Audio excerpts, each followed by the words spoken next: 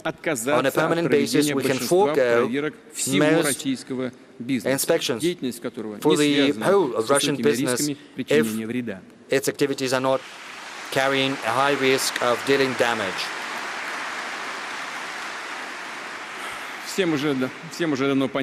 Everyone understands for quite some time there is no need to go around and inspect each and every one. We need a risk-oriented approach, and I request the government to set the concrete parameters for such a reform in the coming months. Another sensitive issue for our business. It is also an issue of national security and economic sustainability. In order to decrease and minimize any type of abuse, any loopholes that allow exerting pressure on entrepreneurs, we are consistent in removing and abolishing vague norms of criminal legislation with regard to so-called economic crimes. In March, a law was signed according to which criminal charges against entrepreneurs that are tax-related will only be brought at the initiative of the tax service, and very soon a draft law is going to be adopted on the statute of limitations and also on the dismissal of criminal charges once the tax arrears have been paid in full. And we have also need in decriminalizing a number of other economic crimes, such as those related to working without a license or without accreditation. This is a very fine issue due to the illegitimate actions of our Western partners. They refuse us these licenses. In these types of situations, our government agencies should not, push our companies towards crimes. You understand what kind of the situation we're in.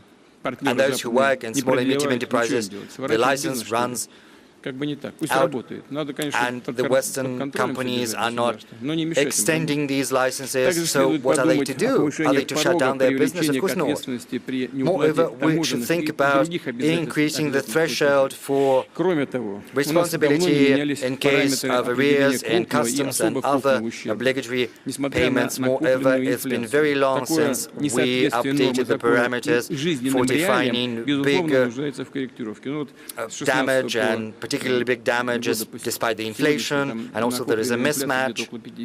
The accumulated inflation is around 50%, and there's no update for a very long time.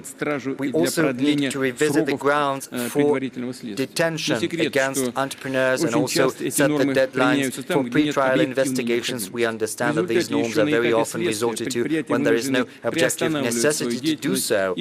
As a result, some companies have to suspend their activities or outright shut down, and this incurs losses. They can lose their market standing, jobs, their goodwill and authority and reputation of their leaders.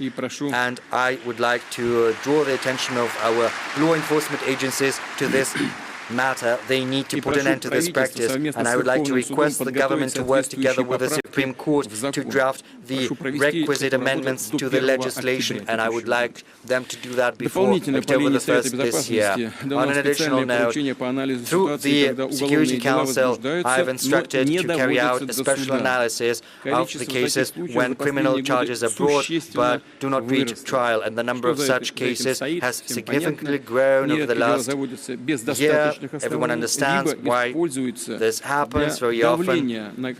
There are no sufficient grounds to bring charges. Sometimes these charges are used to exert pressure on individuals or companies. We'll talk about additional measures, and we'll talk about how to organize the activities of our law enforcement agencies. No doubt, modern business environment is facilitated by regional management teams.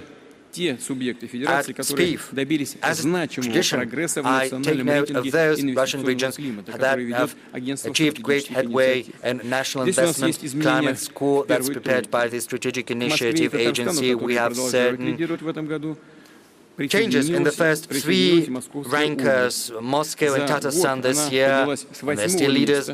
Are joined by the Moscow region, jumped to the third place from the 8th place. Among the top rankers are Tula, Nizhny Novgorod, two men, Novgorod, Sakhalin, region St. Petersburg and Bashkortostan. On a particular note, I would like to take note of the regions that have made most progress. These are Kurgan, region by 36 positions, Perm and Altai Krai by 26 positions, Ingushetia by 24 positions, and Ivanovo region that has risen 17 positions. I would like to offer my congratulations to my colleagues from these regions, and I would like to say thank you to them. The federal government is also paying particular attention to supporting business initiatives of our citizens in small cities and remote areas and rural areas. And the same goes for the regional and the municipal level. And we have some success stories, such as software, environmentally friendly goods, self-made products across the country that are being sold through Russian marketplaces, online marketplaces. We need to create new opportunities, implement new models of trade, including e-trade platforms. We need to bring down logistics, transport, and other types of costs, in particular through the modernized offices of the Post of Russia. We have to help the employers of small companies, self-employed citizens, novice entrepreneurs. We have to help them get additional skills and competencies. We have the relevant measures that target small towns, rural areas, and remote areas and territories, and I would like to enter them as a special category into the national project on SMEs. I would like to address the owners and the heads of big companies and top managers, colleagues, friends. Genuine, solid success, sense of dignity, and self-respect only come when you tie your future and the future of your children to your country, to your homeland.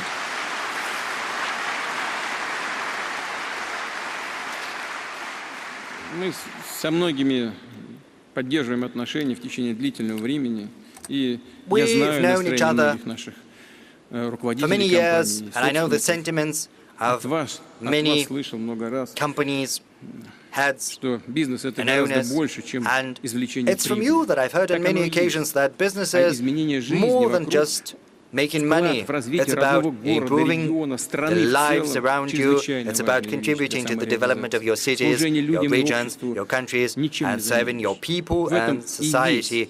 This cannot be replaced by anything else. This is the very essence of business. And the recent developments only vindicate that. It's safe at home. And those who chose not to listen to this obvious message lost hundreds, if not billions, hundreds of millions, if not billions of dollars in the West. And that's how this safe haven for capital turned out to be.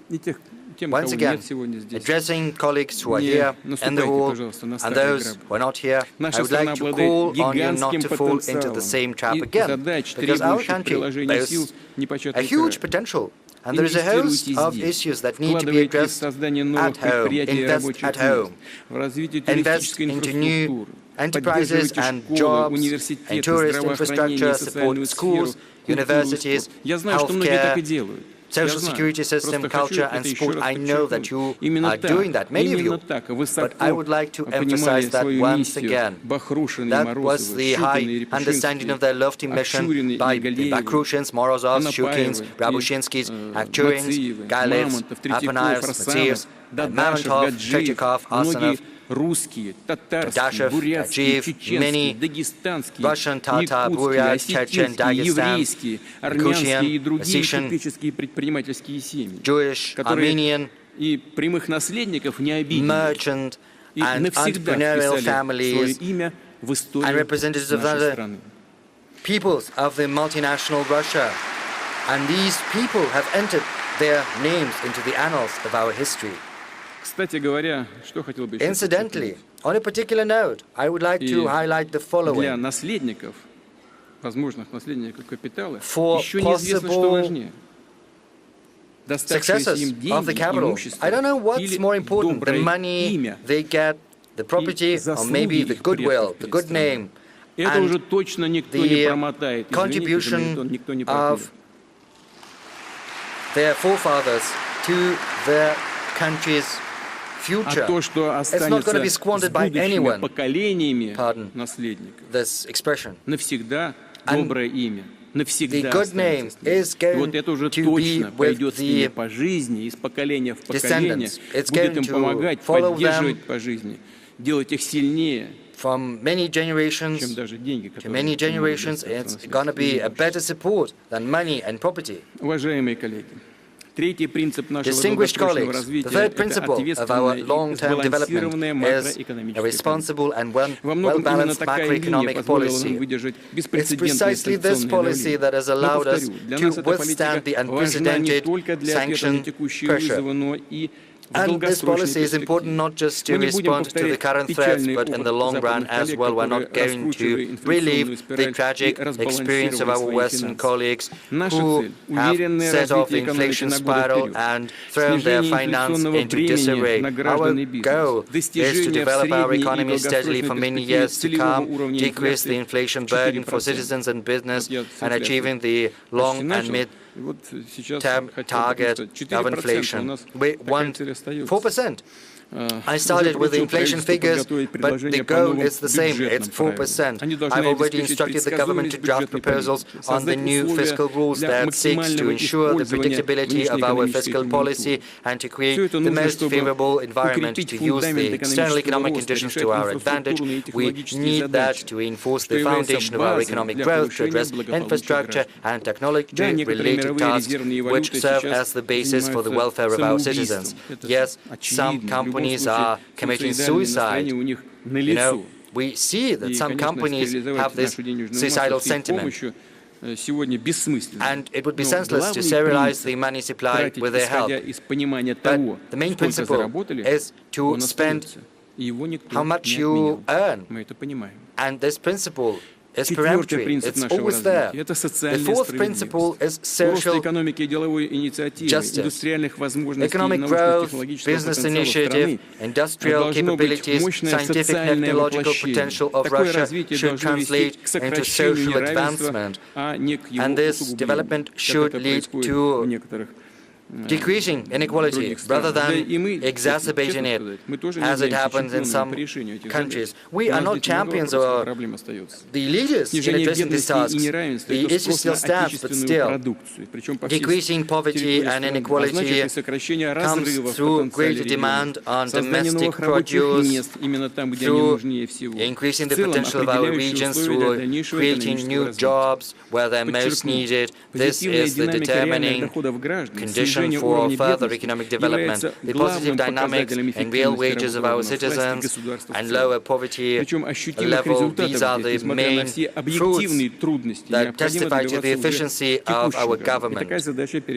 And we need to improve and to address the objective difficulties. This year, this is the task set forth before the government, and we have to protect the most vulnerable groups, pensioners and families with children, those who found themselves in dire straits. On a yearly basis, pensions are growing at a rate superior to the inflation rate. This year, they were increased twice, and starting from June the 1st by additional 10%. Together with pensions by 10%, we've increased the minimum wages as well as the subsistence level to which many other social benefits and payments are tied, and they will have to increase accordingly, which is going to directly affect for the better. The income of around 15 million people.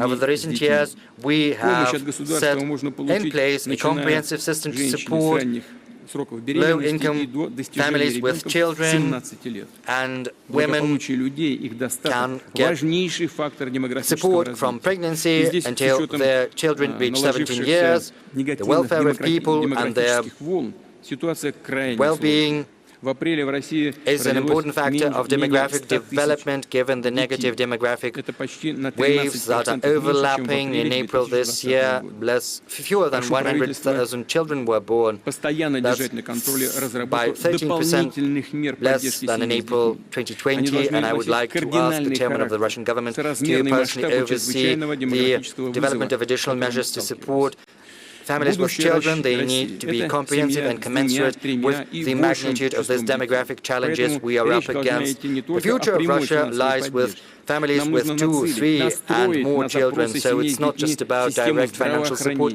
We need to target and tie to the needs of these families with children everything, the healthcare system, education system, and the rest that affects our quality of life. And this is precisely the goal pursued by the National Social Initiative, implemented by regional teams and the Agency for Strategic Initiative. Together, this autumn, we are going to take stock of the standards of living, to get the best practices and spread them.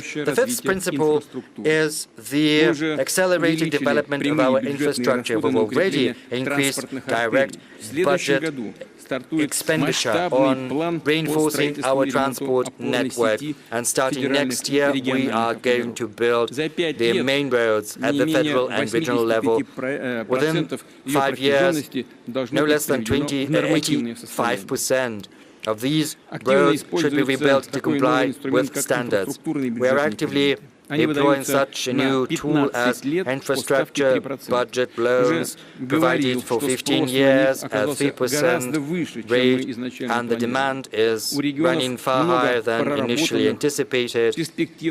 Our regions can boast carefully thought through promising projects which we cannot delay. We'll think what we can do. Last night we had a lengthy discussion about that, and we think this is a very good instrument. On a particular note, we need to modernize the utilities sector, and there are many problems there. This is a chronically underfunded sector to the tune of 4.5 trillion rubles. 40% of networks have to be changed, hence low efficiency, big losses, and no less than 3% of networks go into obsolescence, become dilapidated on a yearly basis, and just 2% are changed. And this situation is getting worse year in, year out. That's why we need to consolidate resources and launch a comprehensive program to modernize the utility sector.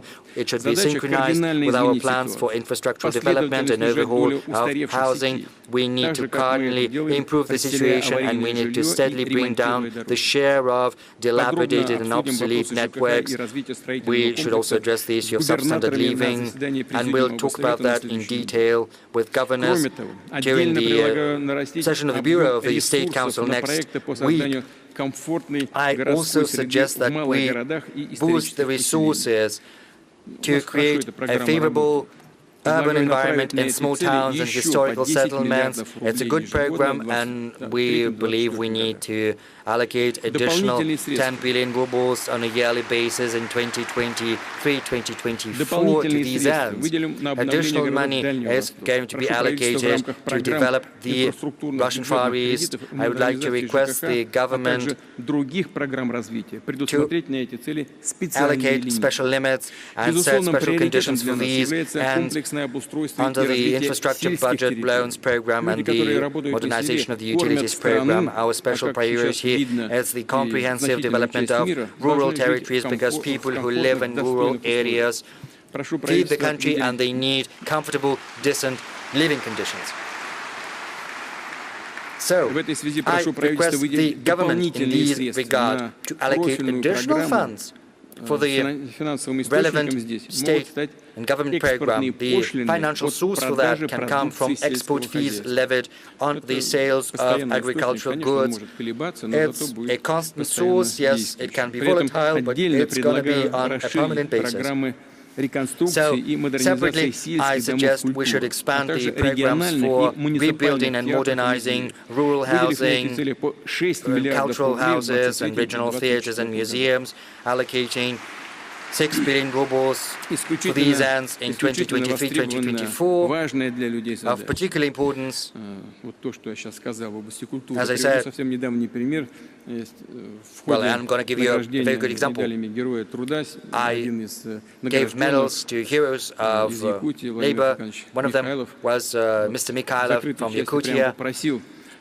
During the closed-door meetings, he asked to help with building a culture center at his settlement and will help him. But people at all levels say that this is a relevant matter. Let me digress a little bit. I think it's perfectly acceptable here, because the holiday season is starting in Russia. Year in, year out, an increasing number of tourists are trying to reach the marvelous natural spots across our country in national parks and natural reserves. Our estimates say that this year the tourist flow is going to be more than 12 million people, and it's very important that government agencies, businesses, and tourists know what's acceptable, what's not, where tourist facilities can be built, and where it's categorically forbidden because it creates risks for fragile, unique ecosystems. The State Duma is currently considering a draft law which is aimed at regulating the organization of tourism and especially protected territories. We need to create a civilized foundation for such activities, and in this regard, I would like to say that all decisions taken in this domain have to be carefully thought through. They have to be considered very cautiously. On a particular note, I would like to say how important it is to preserve and protect Lake Baikal, and this is precisely the objective of our unique comprehensive development project for the city of Baikal. It should be the example of rational, environmentally friendly economic activity we need, not just to liquidate and neutralize the accumulated damage done by the Baikal paper and pulp factory. We need to elevate the city to a new level of life. It should be the flame bearer of Russian environmental tourism. This project should be based on cutting-edge technologies and environmentally friendly energy sources.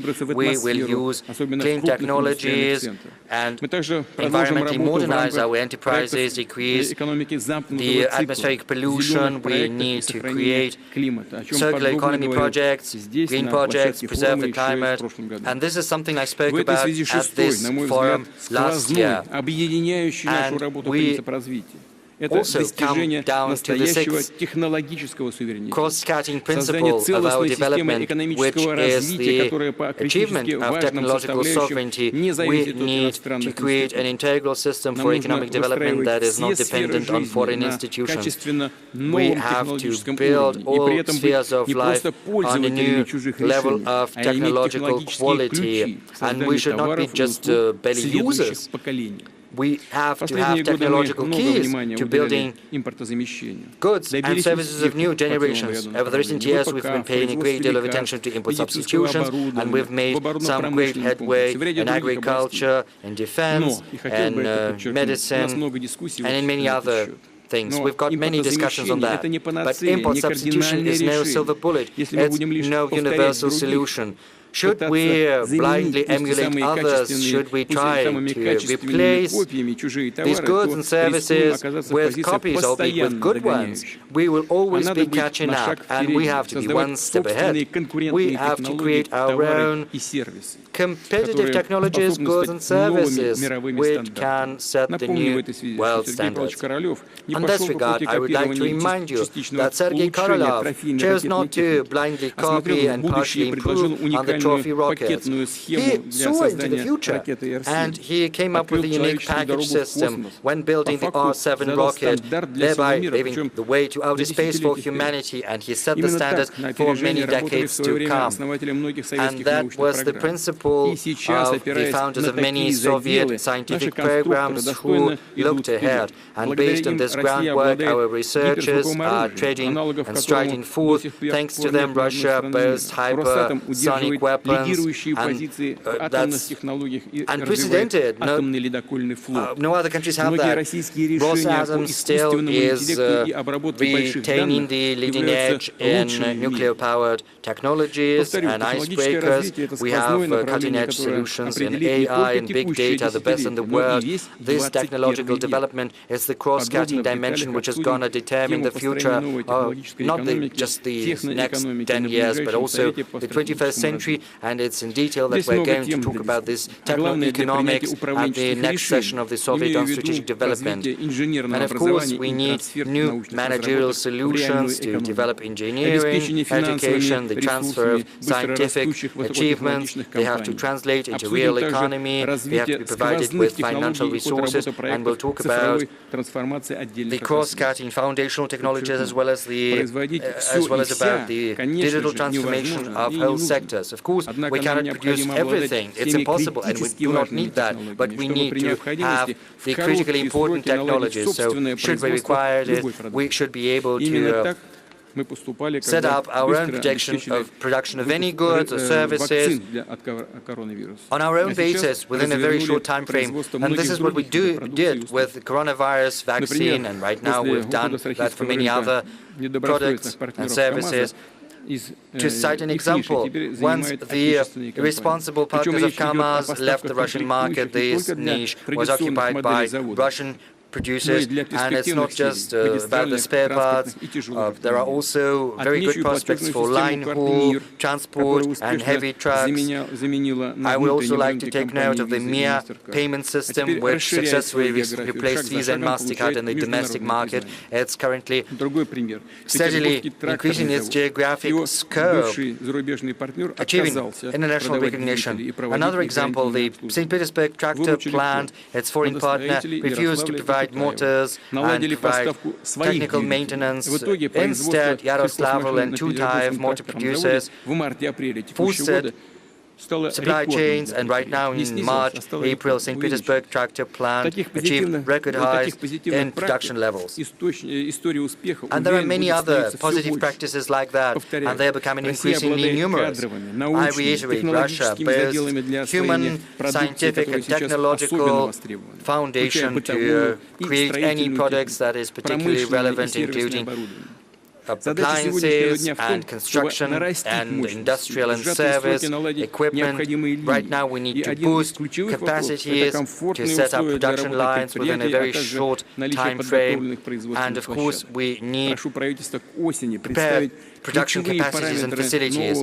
So I instruct the government by autumn to present the key parameters for new industrial clusters.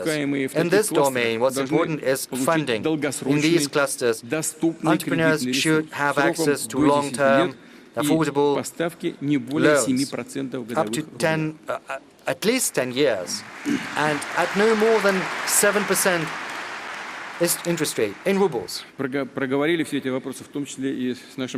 we've spoken about that with the economic division of the government. Everyone agrees we'll do that. Secondly, taxation. In these clusters, the semi-fixed taxes should be at a low level, including insurance payments. The third avenue to pursue is supporting production at the earliest stages when building the package of orders, providing subsidies to get the products from these enterprises. It's going to be difficult, but I think subsidies will be required. We have to work this through. Fourth, facilitated administrative regime. There should be no no inspections or little, very few. And the same goes for taxation and customs monitoring should be very light and not cumbersome. Fifth, we need to create guaranteed long-term demand for this innovative production produced and reaching the market. We need a preferential regime for these industrial clusters, and it's going to be in force starting from January the 1st, 2023. I would like to say in this regard that the new poles of growth and the existing one should engage small business, for enterprises, for small organizations. It's important to see where you're going, to see the prospects, and that's why I would like to ask the government to work together with the SMEs Corporation as well as with our biggest companies to launch the tool of long-term contracts with state-sponsored companies and small and medium enterprises, because this will guarantee the demand for the goods produced by these entrepreneurs. This will help them expand their current production capacities or create new ones. We have already decreased the time frames for building industrial facilities. We have removed cumbersome procedures, but there are some margins for improvement, especially if you start from scratch. It takes from 18 months to 3 years, and if you want to buy ready-made industrial facilities, still the interest rates are very high. That's why I suggest we launch a new instrument, namely the industrial mortgage. I am referring to concessional long-term rates loans at 5% on a yearly basis, and these mortgage loans will be provided to enterprises who would like to buy ready-made industrial facilities for production, and I would like the government not to tarry to hammer out the details with the banking sector so that it takes up as soon as possible in a fully fledged manner. Distinguished friends, the rate and magnitude of changes happening to the global economy, to the finance and to the international relations are growing. Increasingly pronounced is the shift from globalization in favor of a multipolar growth model. The birth of a new world order is an arduous process. We are yet to face many new challenges, risks and factors which it is impossible to predict as of now. But it's evident that the rules, the very essence of the new world order, will be set by strong sovereign nations. Those who are not following in someone else's footsteps. Only strong nations can make contribution to the emergence of this new nascent world order. Otherwise, they will be relegated to the status of a disenfranchised colony of someone else. They need to strive forth, listen to the voice of time, change. And for that end, they should demonstrate national will and resoluteness. Russia is entering this era as a powerful sovereign nation. We are certain to use the colossal opportunities that are currently opening up in front of us. We'll get even stronger. Thank you for your attention.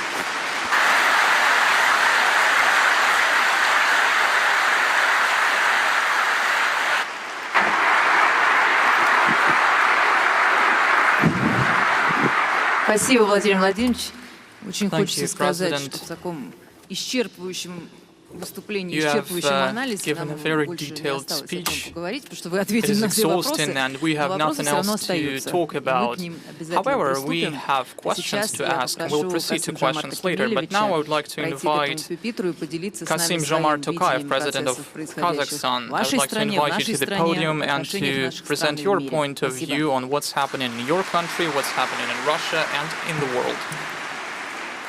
Уважаемый Владимир Владимирович, уважаемые участники Distinguished Vladimir Putin, President of Russia, distinguished members of the forum, participants, I would like to congratulate you on the anniversary 25th St. Petersburg International Economic Forum.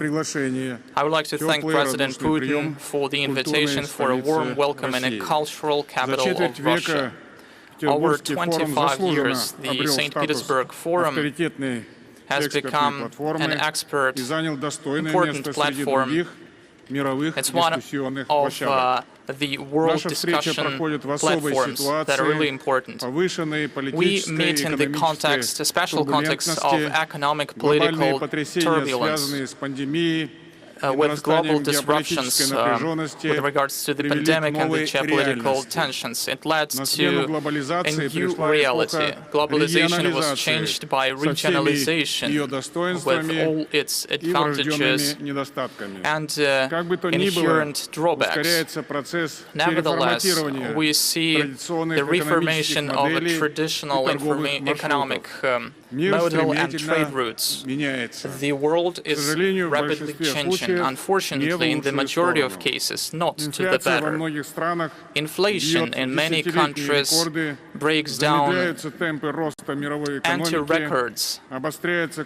We see slowing growth rates of the economy, we see lower resources and investments. The economic growth is restricted by climate change, increase in migrants' flow, and accelerated technological advances.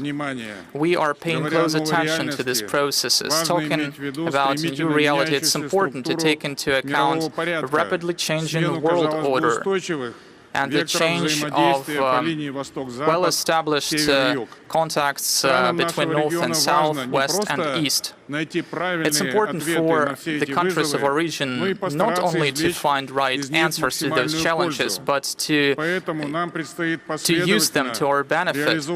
In this regard, we are substantively, consistently will tap the potential of the Eurasian Economic Union.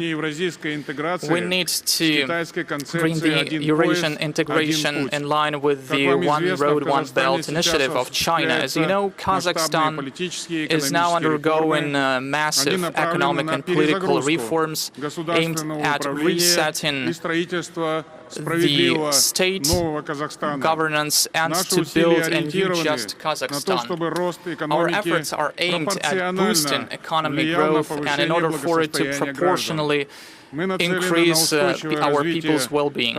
We are aimed at sustainable development of trade and economic ties, to open up new industries, and to create conditions for the growth of human capital and to introduce investments.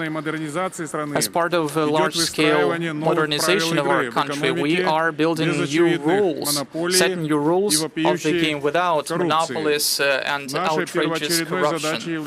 Our priority is to support the entrepreneurship, to improve the business climate in order to protect the rights of investors to the maximum and to improve stability and predictability.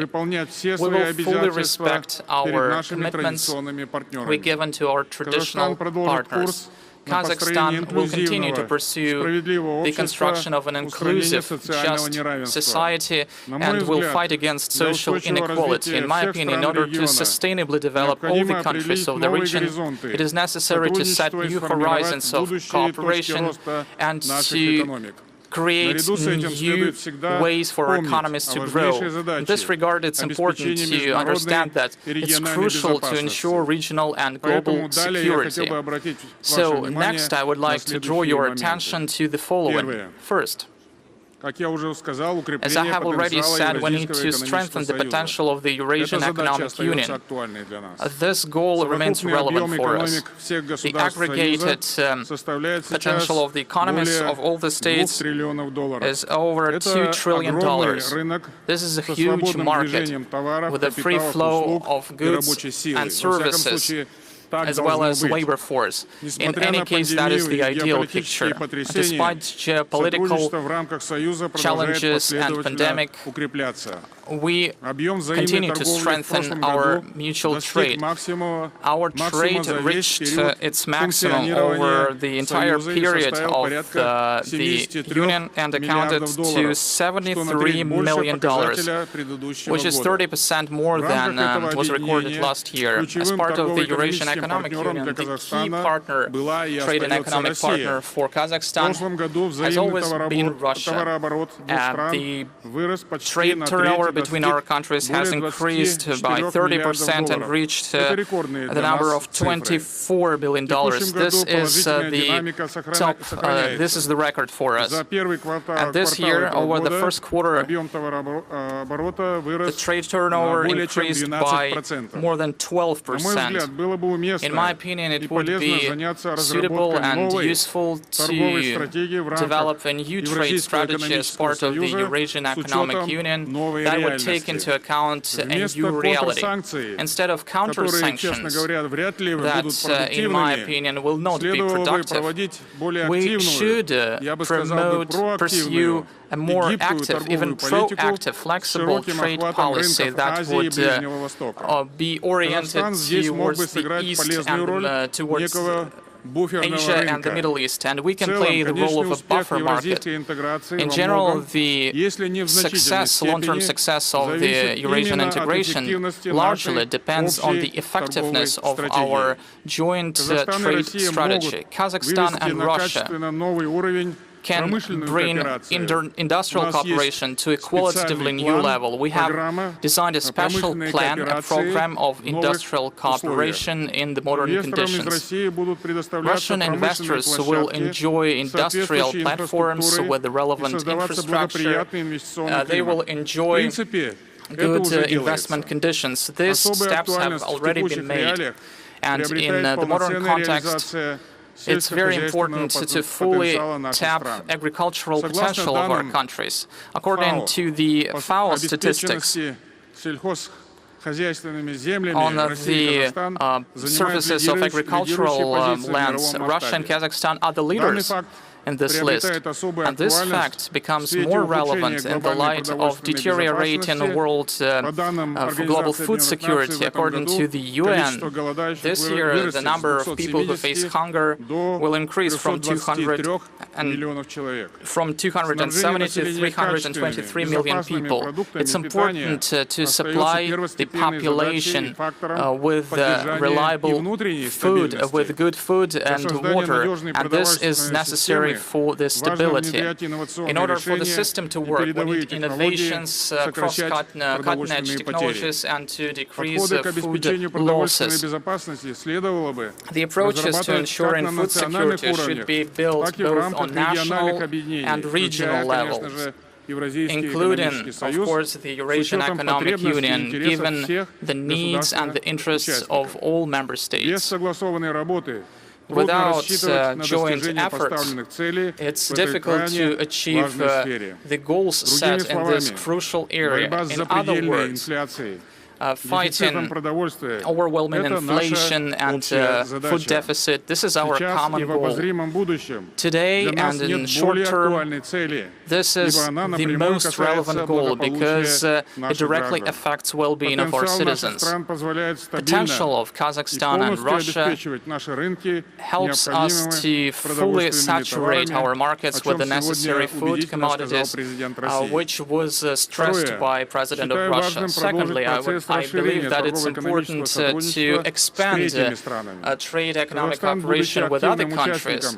Kazakhstan is an active part of integration processes, and we have always advocated in favor of cooperating with other international organizations. On the margins of the St. Petersburg Forum, as I know, the participants are discussing the greater Eurasian partnership.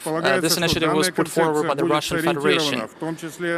It is designed to create a common area for equal cooperation between countries and regional organizations. Therefore, we are in favor of creating a greater Eurasian partnership. This year, Kazakhstan is the president of the CIS.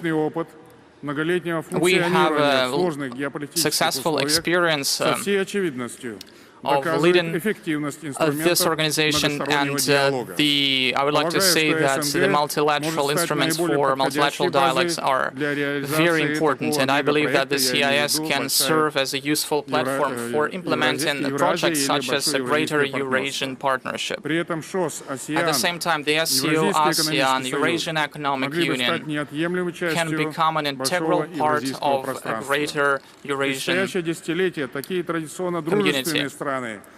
Traditionally friendly countries such as China, India, the Middle East countries, South and Southeast Asia, these countries can become important investors to the economies of our region. China has already become the most important trade and economic partner for our country. This country invested over $23 billion over the last 15 years. Therefore, deepening bilateral and multilateral cooperation with China is very important for our country. Political cooperation is important, as well as economic aspects. We need to tighten direct channels between businesses, to build new transport and logistics corridors. And today, on this forum, I met Russian representatives, representatives of other interested states. We pay a specific attention to discussing these issues. It also looks promising to create a pool of cutting-edge technological projects and reliable transport logistics chains to create new opportunities for the economic growth for both our countries. Thirdly, Kazakhstan has always stood in favor of international efforts aimed at combating the climate change. We will give more and more way for the green investments and to the relevant projects. Environmental problems are global. Almost all the countries of the world were affected, including Kazakhstan. Last year, because of the drought and problems with the river supply water from the river, we have the problems at the Zhayik region in our country. I believe that such long-term challenges must be dealt with jointly. I believe that we need to think of the closed loop, or so-called circular economy. And we are working on decreasing our dependence on energy. We develop renewable sources of energy and fight against energy losses. Industrial ties between our countries and geography dictates that it is necessary for us to unite efforts in this strategically important sphere. I hope that together we can come up with reliable approaches and to identify concrete measures to achieve sustainable results. Fourth, a sustainable source of economic growth is, of course, a qualitative human capital and a constructive intercultural dialogue. As part of the International Decade of Reapproaching of Cultures declared at the UN, we will continue to make efforts to increase cultural diversity and to promote intercultural dialogue internationally. In September this year, our capital will host the traditional meeting of world religions. And we would like to invite religion personalities from Russia to take part in this forum. We are actively changing the system of higher education involving leading international universities, including Russian universities. We deepen educational ties. This is of particular importance in order to strengthen traditions of Russia-Kazakhstan cooperation. I'm confident that a successful implementation of educational cultural initiatives will help to make a significant contribution to sustainable economic development of our countries. Distinguished participants, Kazakhstan firmly believes that Eurasia is our common house and the states of our continent must closely cooperate together. We are convinced that a peaceful, stable, economically strong Eurasia will be an important factor to an inclusive global growth. We believe that this important discussion platform that brings together high-level experts has huge potential to find productive ideas aimed at normalizing the international situation and bringing back the world economy to the positive dynamics. Thank you very much. Спасибо, спасибо большое, Касымжан Аркемельевич. Thank you very much, Mr. Tokayev. Eurasia. Здесь пока переговоры. Евразия действительно наш общий дом. Очень хочется, чтобы этот дом был безопасным и процветающим с Божьей помощью, общими усилиями. Сейчас мы обратимся к Африке. У нас есть видеообращение от президента Египта Абдулла Фаттаха Халила Ас-Сиси. Пожалуйста, можно вот на экране его запустить?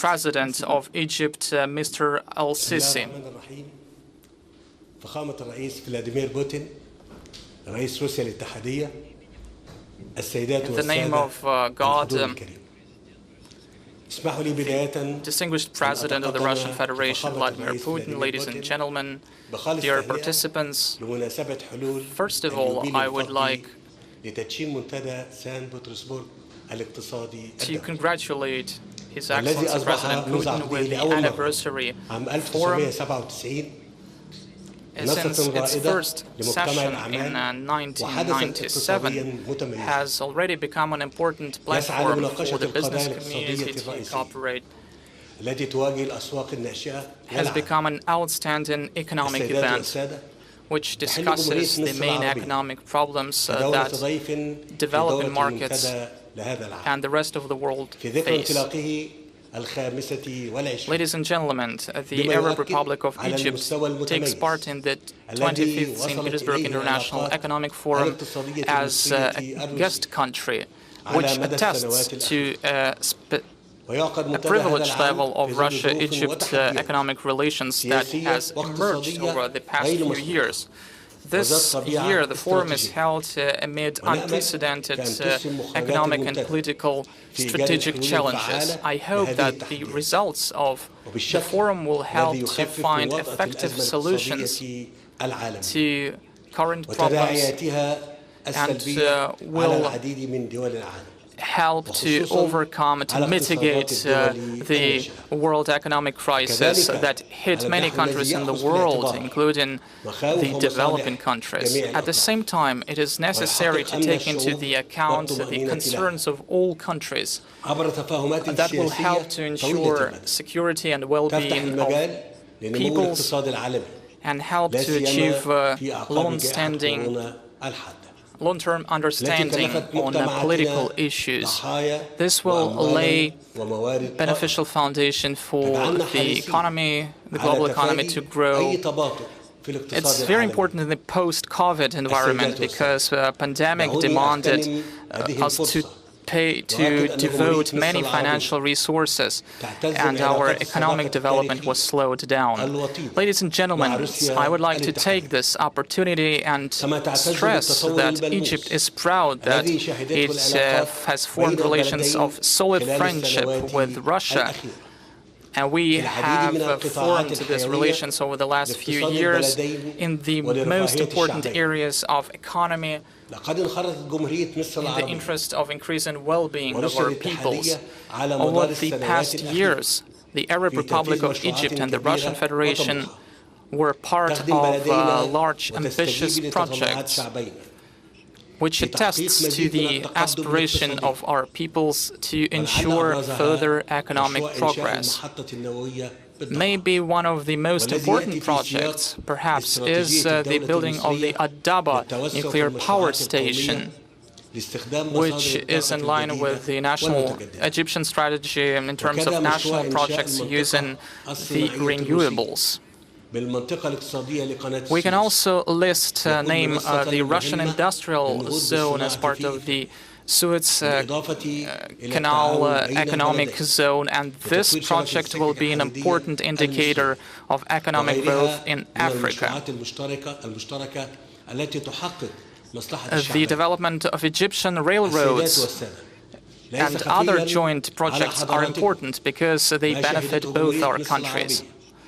Ladies and gentlemen, it's well known that over the past decades, Egypt lived through important historic events, and it seriously influenced the well-being of our citizens, and our people managed to overcome the crisis thanks to the very concrete strategy for development based on investments, first and foremost investments in human capital, in ordinary Egyptians. It helps to unlock their creative potential. On this basis, Egypt developed the 2030 conception, a long-term strategy to ensure social economic development and environment protection. On the basis of this conception, the Egyptian government decided to improve and modernize the legal basis in order to attract investments. As a result, Egypt ranked first among African countries that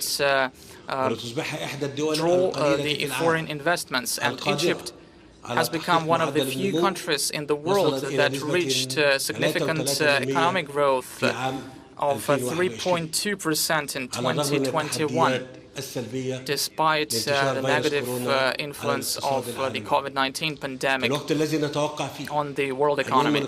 Currently, we expect our national economy to grow at a tempo of 5.5% in this financial year.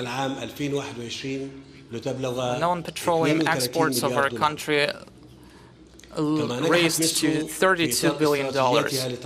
Egypt also reached certain successes in implementing the strategy amid its expanding internal potential, domestic potential, in re-implementing agricultural projects by increasing the agricultural areas by 2 million. In addition, we are implementing ambitious transport communication projects. We're building dozens of kilometers of new roads and developing infrastructure.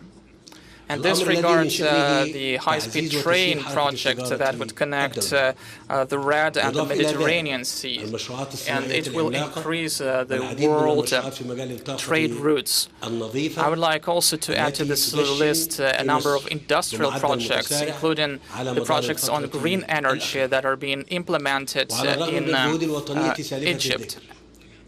Despite the aforementioned steps, we have recently faced the economic crisis provoked by the COVID-19 pandemic, and the whole world is steadily overcoming the consequences of this crisis. At the same time, we are facing another economic crisis, which negatively affected the economic growth and budgets of different countries. As a result, we've seen the growth of prices on fuel,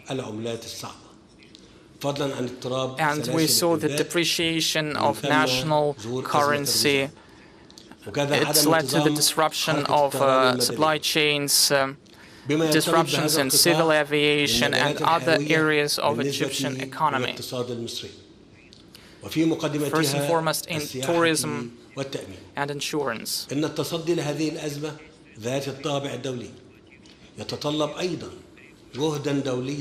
order to overcome this global crisis, we need to unite our efforts to coordinate our steps in order to normalize the situation. In particular, it's important for the naval navigation, for restoring food supplies, grain, oils. We need to stabilize the global situation to reduce the consequences of economic crisis for those people who strive peace and development. I would like to take this opportunity and to call on all the companies that are part of this forum to tap the huge potential and to invest in all the spheres, in all the areas of economy in Egypt. I would like to send best regards to the citizens of St. Petersburg, the city of wrestlers, who are very important for the city, and that city is the symbol of openness to the entire world. I would like to thank, in conclusion, His Excellency President Putin for his invitation that he sent to Egypt to take part in this forum as a guest country. I would like to wish the participants all the success. To all the brotherly nations, I would like to wish constructive, successful cooperation, prosperity, and progress. I pray to the God to send us peace and stability, to prevent wars, to avoid social economic consequences of conflicts, to resort to dialogue, to the language of mutual understanding and peaceful coexistence. Thank you for your attention. Thank you very much, Mr. President. I'm sure all the residents of St. Petersburg are particularly pleased to hear those warm words addressed to them. Well, we have a little way to go before we move over to the discussion, and we tempt you a little bit longer. Before that, we'd like to listen to the address by the President of the People's Republic of China, President Xi Jinping. Your Excellency President Vladimir Putin, ladies and gentlemen, dear friends. I want to thank President Putin for his kind invitation. It gives me great pleasure to join you again at the St. Petersburg International Economic Forum after 3 years. In February, President Putin visited China and attended the opening ceremony of the Beijing Winter Olympics. We had friendly exchanges and reached many important common understandings on expanding all-round bilateral practical cooperation and following a global governance philosophy that emphasizes extensive consultations, joint contribution, and shared benefits. Currently, China-Russia cooperation is showing good momentum across the board. Two-way trade reached $65.8 billion in the first 5 months of this year, and is expected to reach a new high for the whole year. This reflects the strong resilience and internal impetus of our bilateral cooperation. As a result of major changes and the pandemic, both unseeing the century, the world is entering a new phase of instability and transformation. Economic globalization is facing headwinds, the North-South gap keeps widening, and development cooperation is losing steam. All these are weighing down the already struggling world economy and posing unprecedented challenges to the implementation of the UN's 2030 Agenda for Sustainable Development.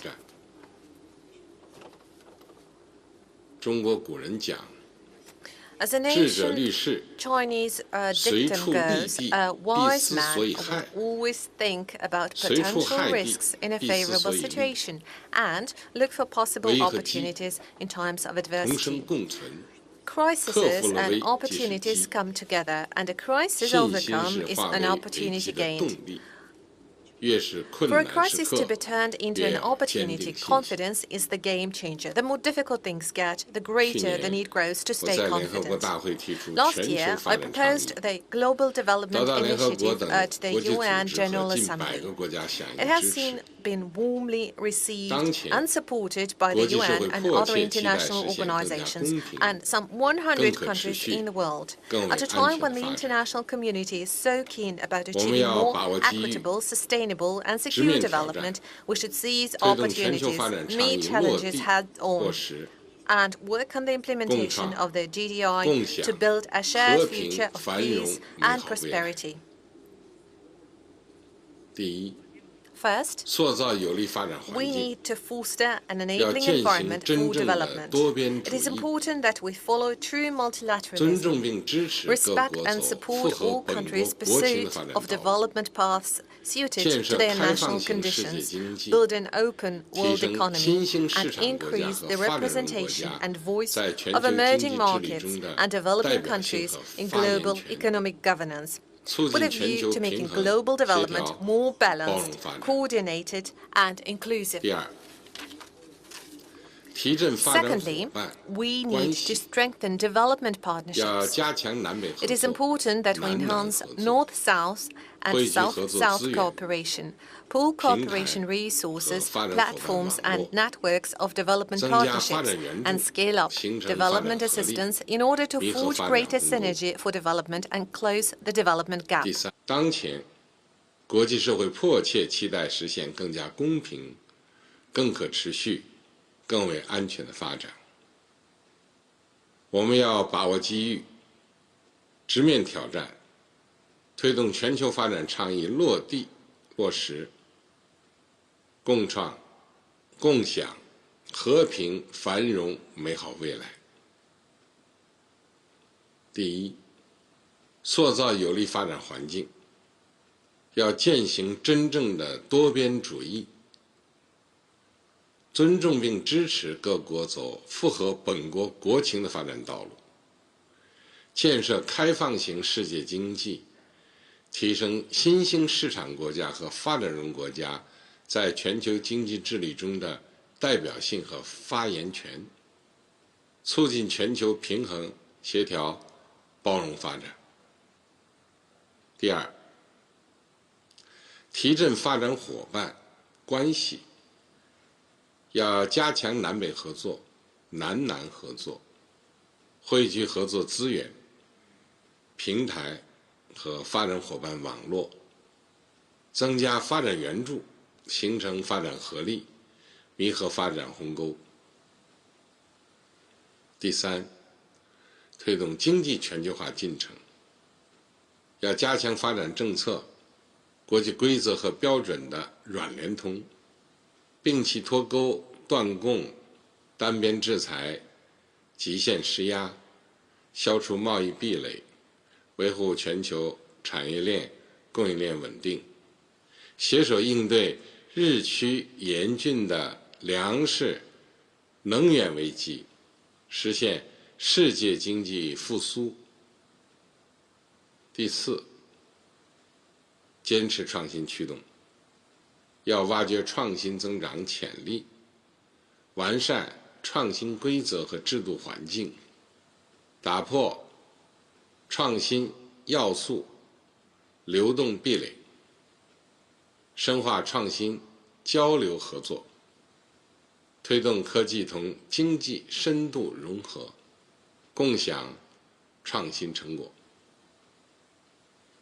女士们、先生们、朋友们，中国经济韧性强、潜力足，长期向好的基本面没有改变。我们对中国经济发展充满信心，中国将继续推动高质量发展，坚定不移扩大高水平开放，推进高质量共建“一带一路”。中国愿同包括俄罗斯在内的世界各国一道，共创发展前景，共享增长机遇，为深化全球发展合作，推动构建人类命运共同体做出新的贡献。谢谢大家。President Putin, I wanted to show one thing. I wanted to show it specifically. Has left the Russian market, and now we have heard that even the manufacture of the packaging itself is about to leave Russia as well. So even that will no longer be available. So that would probably mean that we would have to bottle juice to put it into glass bottles as it used to be when I was a child. So there are very different positions on that. You slightly touched on the matter in your address today.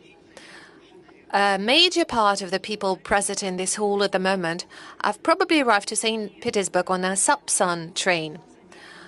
We hear from some people that we'll replace Sapsan trains by the Chinese trains that are even better. Some say that we will learn to manufacture trains on our own.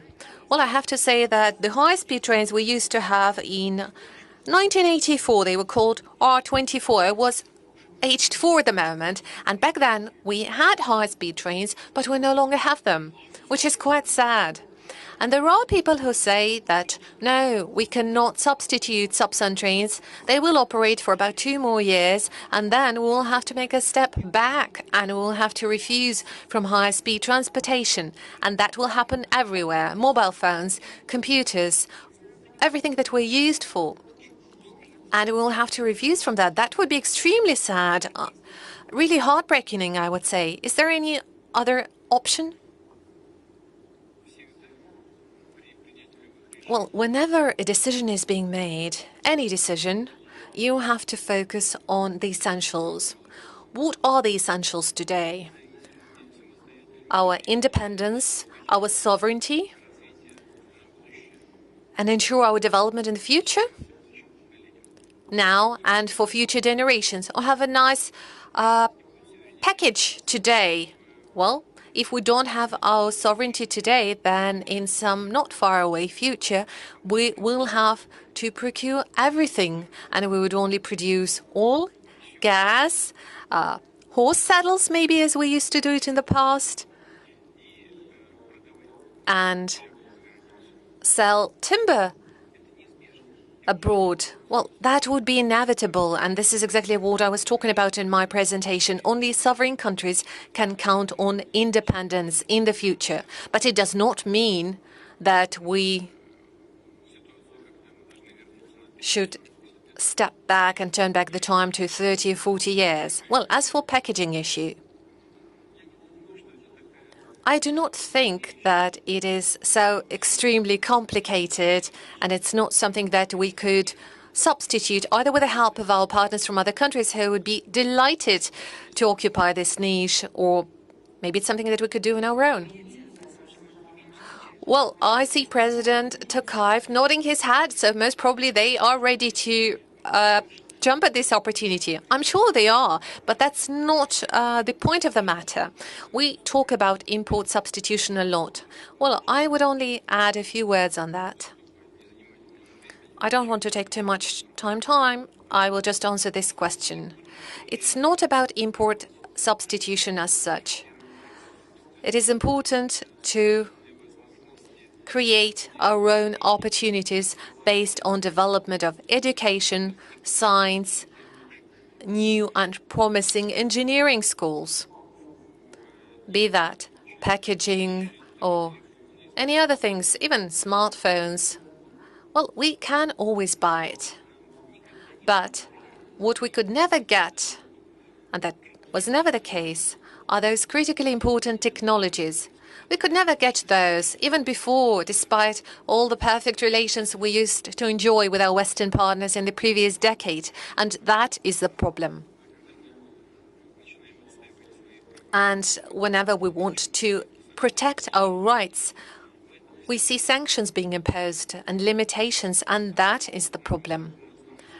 That is why that's exactly the spirit that we should use now, the ability to produce critically important technologies based on what we have. If we have this solid foundation, we will always be able to produce and manufacture all the products that you mentioned, smartphones, packaging, everything. So if we really understand it, and if we focus on resolving fundamental matters, then all the associated problems would be easily resolved. Once again, there will always be other partners willing to take the niche, and they are doing it already. Manufacturers of packaging, paint and lacquers, we're doing it already, and any other staple goods or products related to industrial applications. We can do it all. I have no doubt at all. Yes, some things would get lost, some would be recovered, something would be done on a new base in a much more advanced manner, just like as it always was. So if we talk about some import substitution, some things will be substituted, some things have to be built and developed in a new way on our own production base. Thank you very much. Mr. President, would you like to add something? Well, I guess it does not require any further clarifications, really. And judging from a very interesting address by President Putin, I guess we can clearly see that already now he is thinking strategically, just as always. Exactly. And it's not really time to care about a package of juice.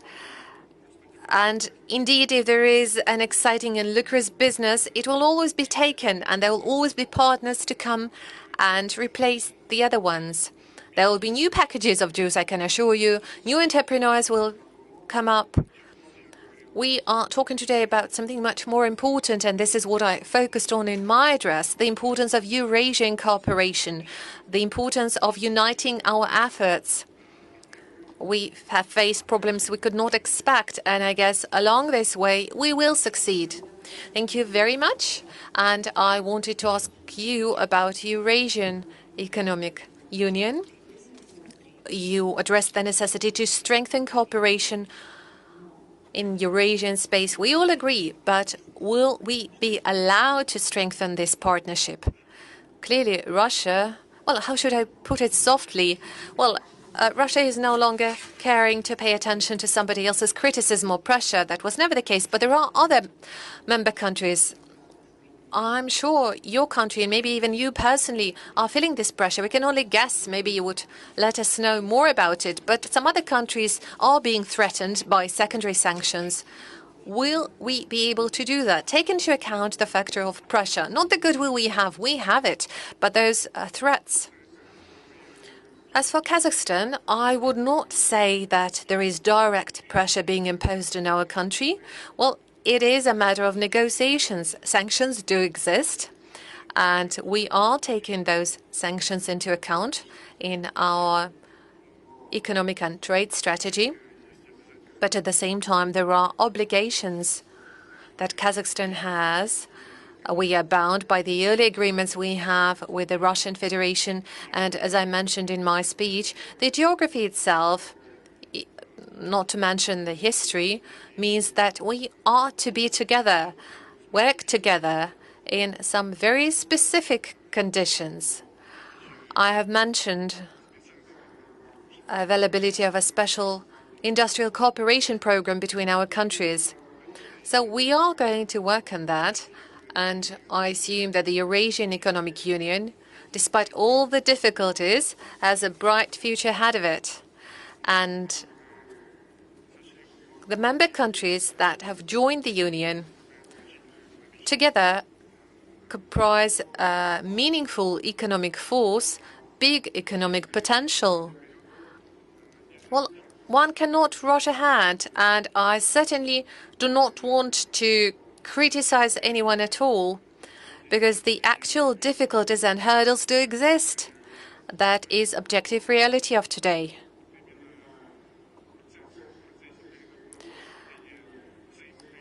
And therefore, we need negotiations, and that is exactly at the core of the work that lies ahead of us.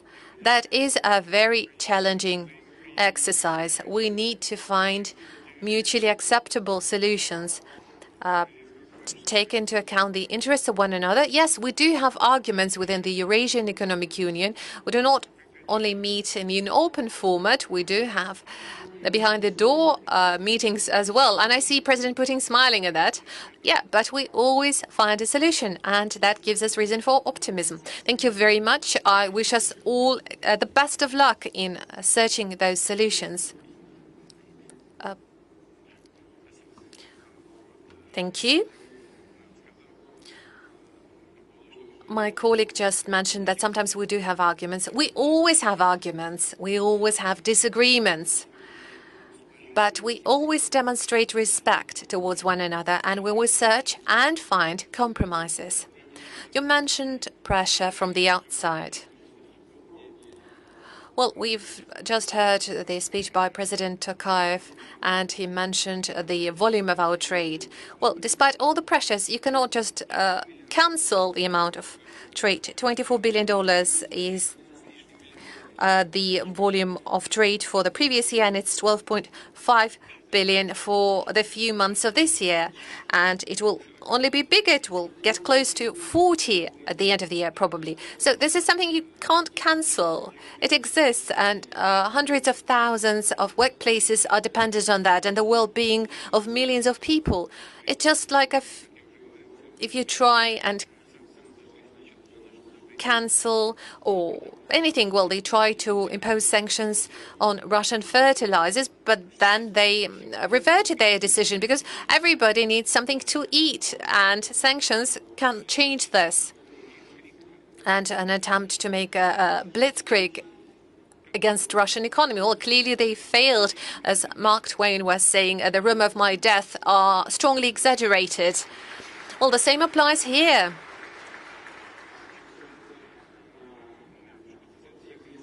As for Eurasian Economic Union, the volume of trade with all our countries is constantly growing, and it is growing stronger as if we compare growth in the turnover volume with the third countries. And nonetheless, it does not stop the member countries from developing trade with the third countries, and that is exactly how it should be.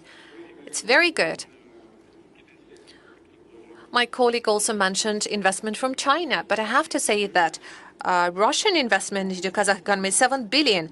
But there is 20 billion coming from China. That's clearly more. Well, they have 1.5 billion people living in China and only 46 in Russia. Well, there is a difference. But again, 7 billion invested in a very specific production facilities in Kazakhstan are, I guess, meaningful. And we have quite an intensive program of industrial cooperation, which is important.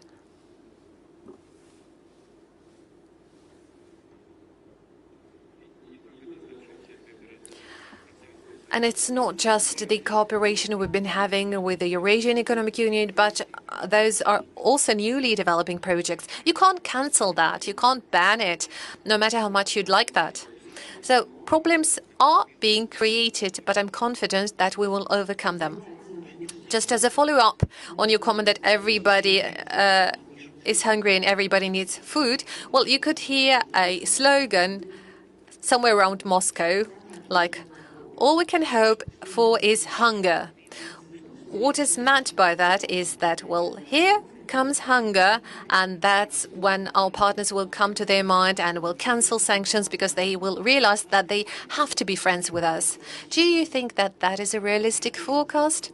I really wouldn't want the hunger to be the reason, but still.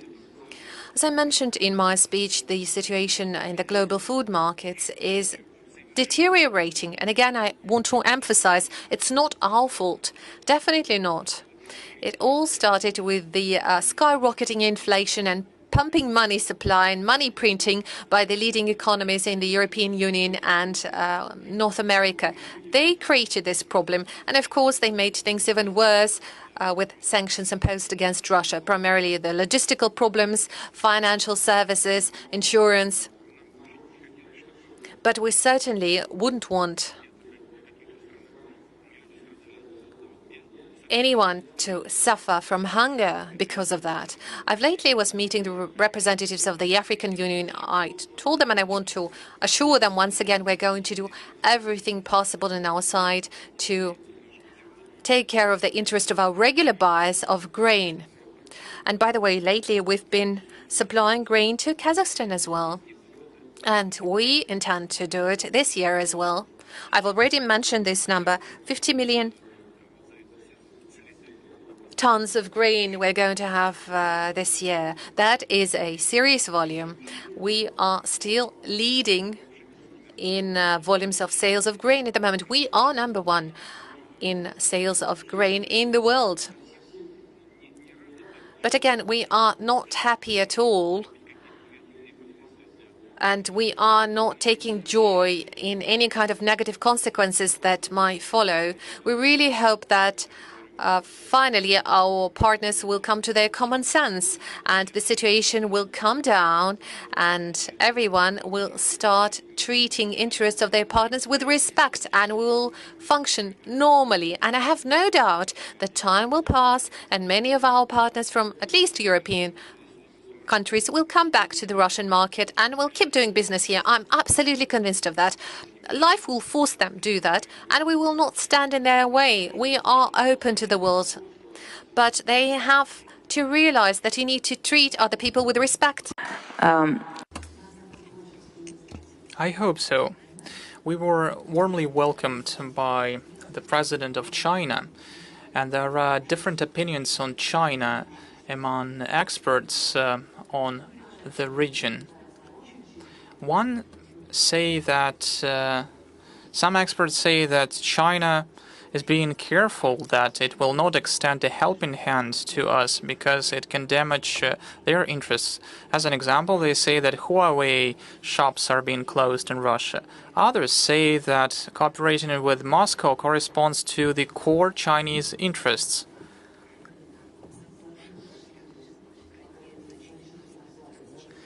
Because the world with much weakened Russia gives less hope to China to hope for a multipolar world. In your opinion, what do you see? What will be with the picture with China, and what is the situation? You know that multipolarity is not a preferred scenario; it is inevitable. And when we hear that some try to freeze the international relations at the example of 30 years old when the 30 years ago when the USSR collapsed. But people understand that the changes are inevitable. We see more dynamic polars of power, and many people don't like it. And many people don't like seeing the growth of Chinese might. I highlight that the economy on PPP is China is #1 in this regard, and this is a fact. And GDP per capita is much lower in China than in the United States and Europe, but taking into account the economy as a whole, China is #1. And given the growth tempos of China, it means that China can allocate massive resources to development, to culture, education, science. This is very important, and this creates prospects for the development. The same applies to India, with a population of about 1.5 billion people, market economy. It has been dynamically developing. Prime Minister Modi is a very progressive man, a very smart man. Take, for example, Indonesia, with a population of 300 million people. This is the largest country with the largest share of Muslim population. It's also developing. Africa has been developing. Latin America has been developing. Yes, these regions have their problems, but everyone has problems. But the potential is colossal, and it cannot be disregarded. The multipolar world is inevitable. And those who try to desperately preserve the unipolar world, they are making a terrible mistake that will be very costly to them. I have no doubt about it. It is not a threat. It's just a matter of life. This is a fact. As for the People's Republic of China and our relations with China and Asian countries, we have started intensifying our cooperation not recently, but we have been doing it because Asia and China are the new centers for global development. Everyone understands it. Everyone sees it. Take a look at the GDP growth in China. Yes, it used to be 7+%. Now it's 5%. It was inevitable, this drop, but they are clearly leaders in this regard. The GDP growth in the United States was around 1.7% GDP, if I'm not mistaken. In the Eurozone, it was even lower. In Asia, the number was 5% or even more. So these are the global trends. And we are building our relations in line with these trends. We have been doing this for many years. Our trade turnover is $140 billion, and this year will see a record high number in terms of trade turnover, not because the current political situation forces us to do it, but it's about an objective global picture. We are interested in cooperating with China. It is beneficial to cooperate with China, given that bilaterally we have very good, trustful relations and personal, friendly relations with President Xi. And it lays a good foundation for building interstate relations. However, it doesn't mean that China has to play up to everything we do, has to follow us in every endeavor. We don't need it. We understand that China has national interests, and we understand that, as we do, the Chinese leadership is guided first and foremost by their national interests. But our national interests do not contradict each other. And if we have some arguments, and of course there are some issues that we do not share opinion on completely, but on an interagency level, we always find solutions, and I'm confident that it will be the case in the future. You have just said, and you have been saying this over many years, about the entrepreneurial liberties for doing business, and you are saying that this is the way forward for us, the way to development. This will be key. in overcoming these colossal sanctions that were destined to destroy us.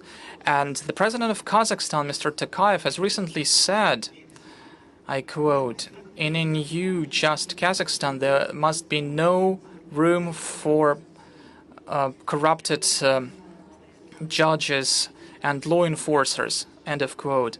I don't know what is the situation in Kazakhstan now, but Mr. Putin, I'm afraid that I will disappoint you, but the situation in Russia in this regard with corruption is somewhat deplorable,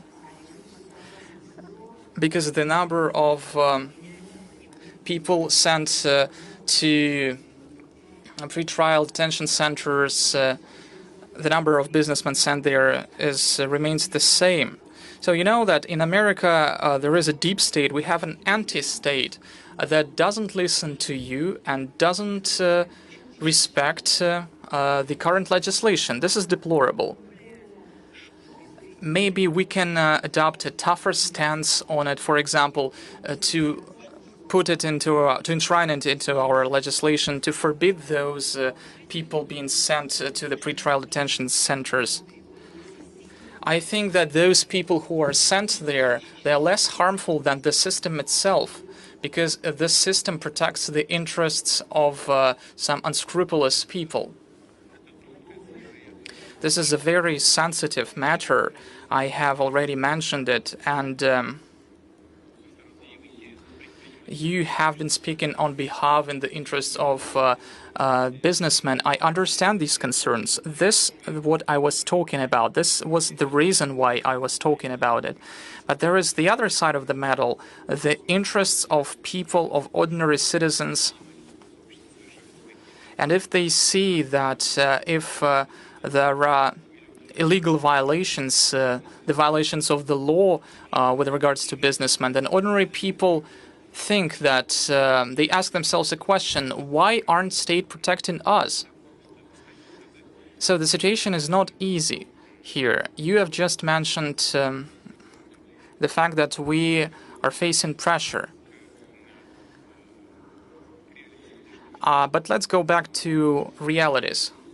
Our neighbors also face such a pressure. Our partners saw their property being taken away. They were punished for working in Russia. Where are those principles of inviolability of private assets? Sanctions hit hard against people who have absolutely nothing to do with the state, have absolutely nothing to do with the decision-making. Those are the physical persons who were working in good faith, and they didn't violate any legislation, not in Russia, neither in other states. This goes beyond every single rule. This is insane. And many people who were part of the Western economies, they were in favor of developing relations, but then when they were taken everything, when they saw their assets being taken, they were really offended. And in 2014, you said that they will feel the consequences. Unfortunately, this was the case. But there is nothing like that in our country. Yes, there are problems. Otherwise, I wouldn't have raised this topic. And facing today's difficulties with regards to the pressure from the outside, I constantly repeat, we can respond effectively only by increasing liberties of our ordinary citizens. And it applies to the law enforcers also. The law enforcers need to be improved. Their actions need to be improved. The number of criminal cases that were not brought to court, this is a problem. It means that these criminal cases were initiated in order to apply pressure against some personalities. So, but most important here is not to turn a blind eye to it and hide away from it, but we instead, without violating the interest of society, we will try to improve the law enforcement. We will try to make it work to the benefit of the society. And we would like to help the businessmen who saw their patriotism, who are working effectively. And those packages will be manufactured by the businessmen of Russia. We understand it, and we will do everything that depends on us in order to support those people. And we will improve the law enforcers' actions. Of course, there are unscrupulous people working there. Take a look at the number of people who are being sent to prison and who were former law enforcers. The number is quite big, and we are working on sending to prison every unscrupulous person there. And so we're trying to improve the system so not to have as less outside pressure as possible. We understand it, and we're working consistently in this regard. As for Kazakhstan, we have discussed these issues with the incumbent president for a number of times. He pays attention to fighting corruption.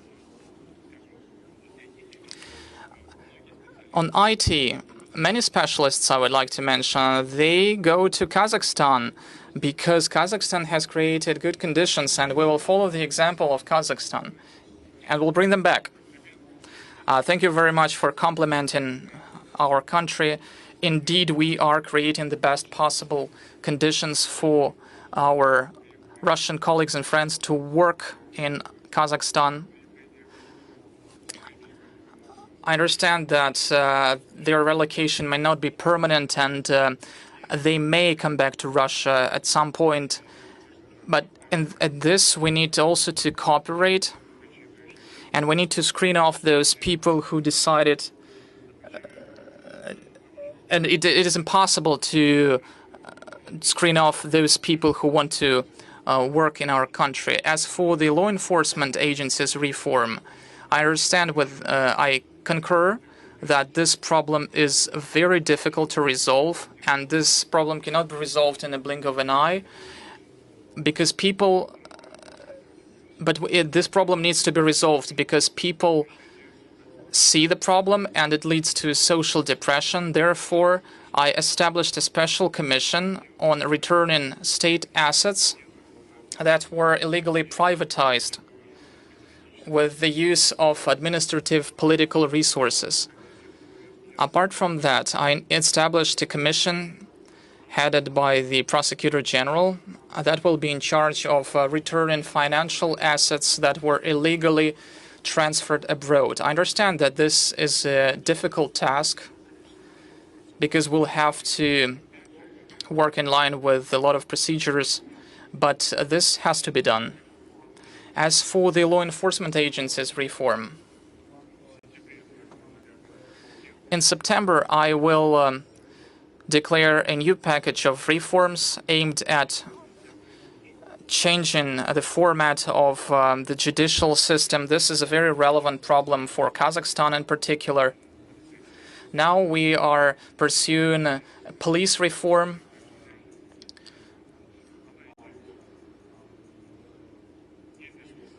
Yes, we are facing some difficulties in this regard.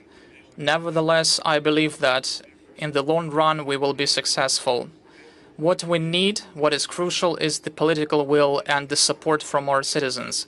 If our citizens, if our society demand this reform, if they support this reform, I believe that in the end we will be successful. Those models that existed before, they justified their existence in the past. But now we need new approaches. We had some problems in the law enforcement, and we changed approaches. We were guided by Europe and loosened the restrictions. Then we went back to strengthening the restrictions. Where are you moving now? In what directions?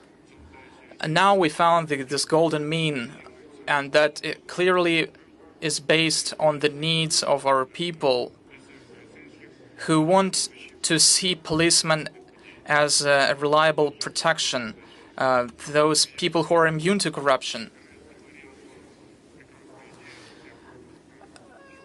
Don't get me wrong, I'm not going to state noble goals, to set out noble goals and then to forget about it. We need to work on it. As for China, President Putin has told a lot of interesting things about this country, and I am a specialist on China by education, and I concur to the thought expressed by President Xi Jinping, saying that every danger has an opportunity and every opportunity is a chance to grab it.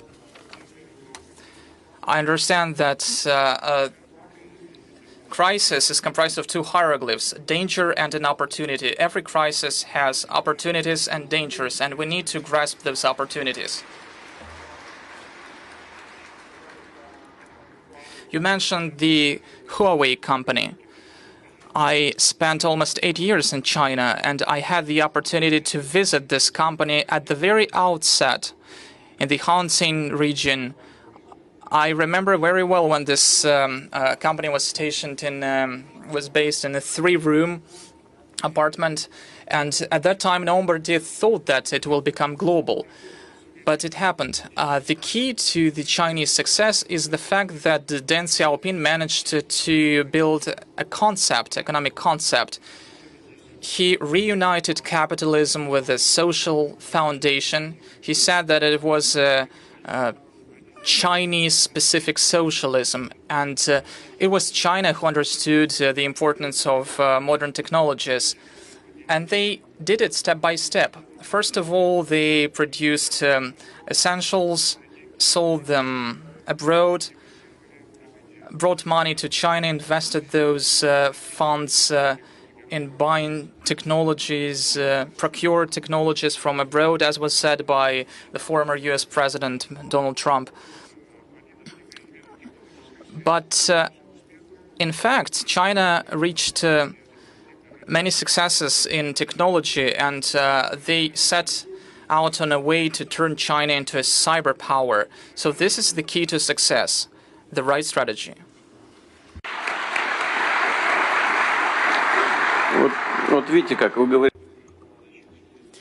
Well, see, you talk to us about the importance of protecting entrepreneurs, right? Well, actually, you addressed this matter, President Putin.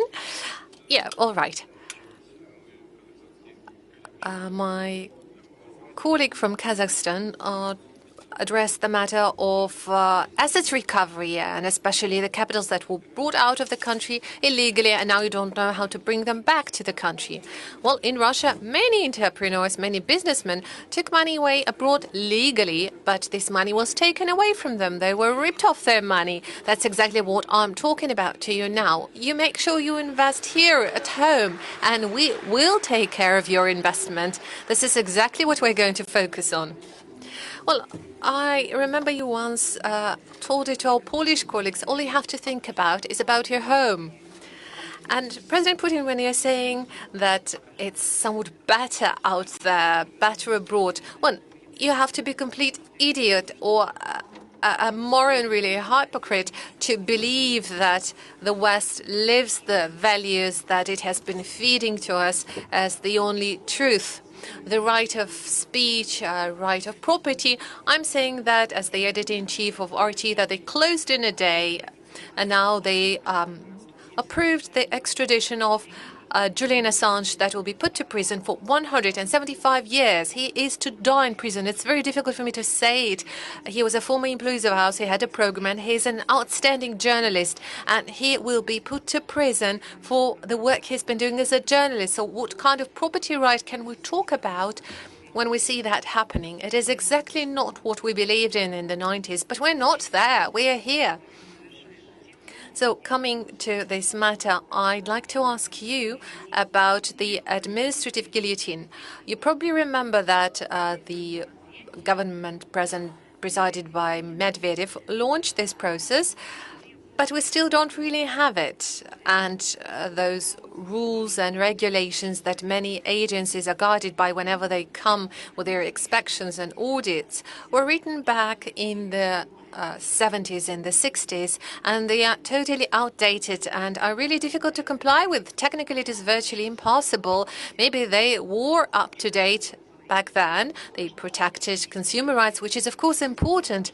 You have to control what's happening, otherwise we would end up in fire safety being violated everywhere and would see even more tragedies of business offices and shopping malls burning down and people dying. So you really act as a surgeon very specifically, very carefully, and I'm confident that you will take care of it properly. Just to cite an example, we have been through 33 inspections last year, despite all the moratoriums. And the things that they're willing to check, well, you don't know whether you should laugh at it or cry. I just don't know how they come up with this idea. Well, if there would be the administrative guillotine that Mr. Medvedev was talking about when he was a president, you wouldn't have 33 inspections, you would have 133. Well, I'm ready to believe it. Yeah, so I would still say that this guillotine is working. There are hundreds of outdated rules and regulations that have been cancelled and are no longer valid. And I'm confident that if we would give the representatives of the agencies present here in the room to have a word, and that I'm sure that they could confirm my words. But at the same time, many would agree to what you are saying.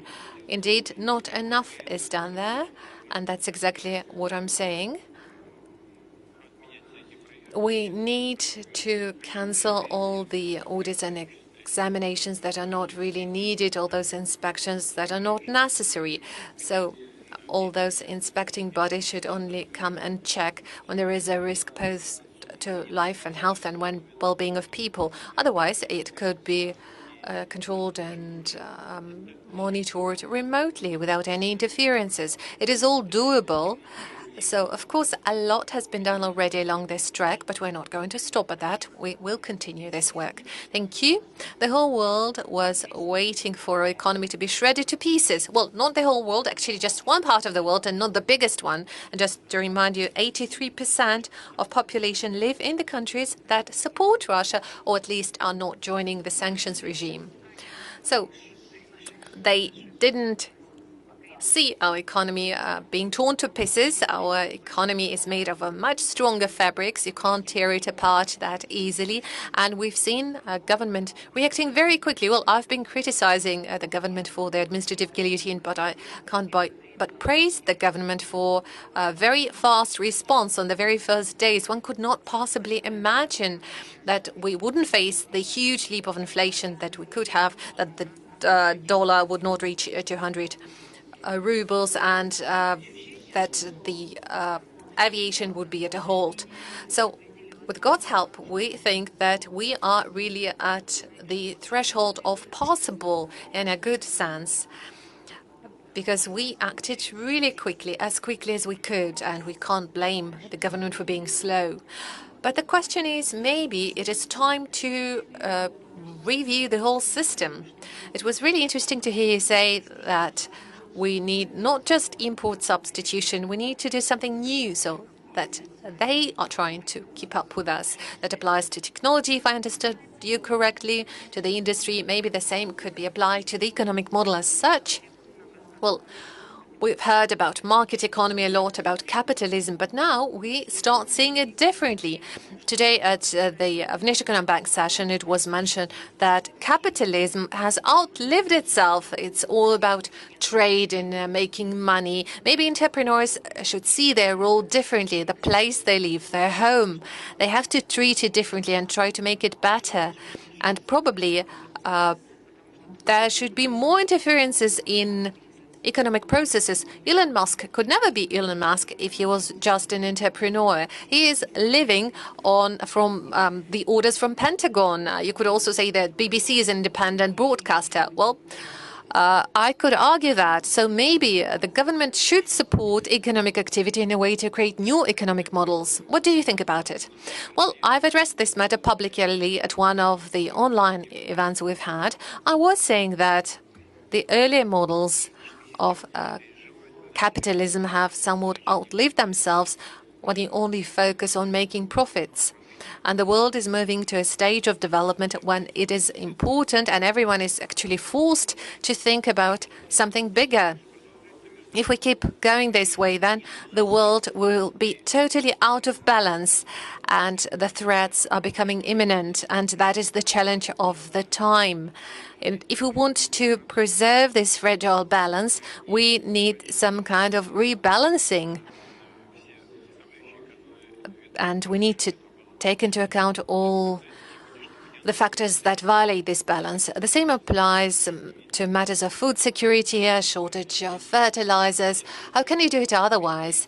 If you act like this, if the major economies of the world would act like vacuum cleaners, sucking in all the products available in other countries by bringing them home, well, the problems would only grow because of that. What would be the outcome? Not just hunger. Those would mean new waves of migration, and those migration flows that are already present in the United States, coming like tsunami. They've been talking about building a wall on the border to Mexico. Well, those flows of migrants are still there.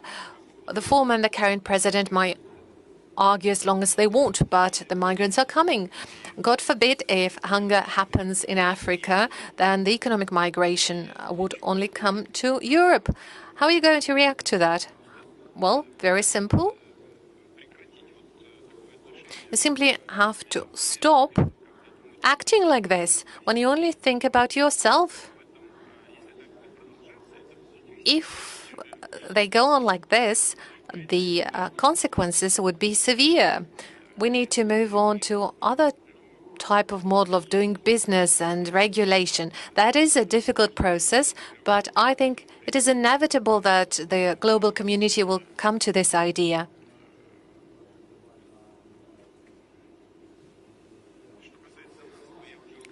As for us,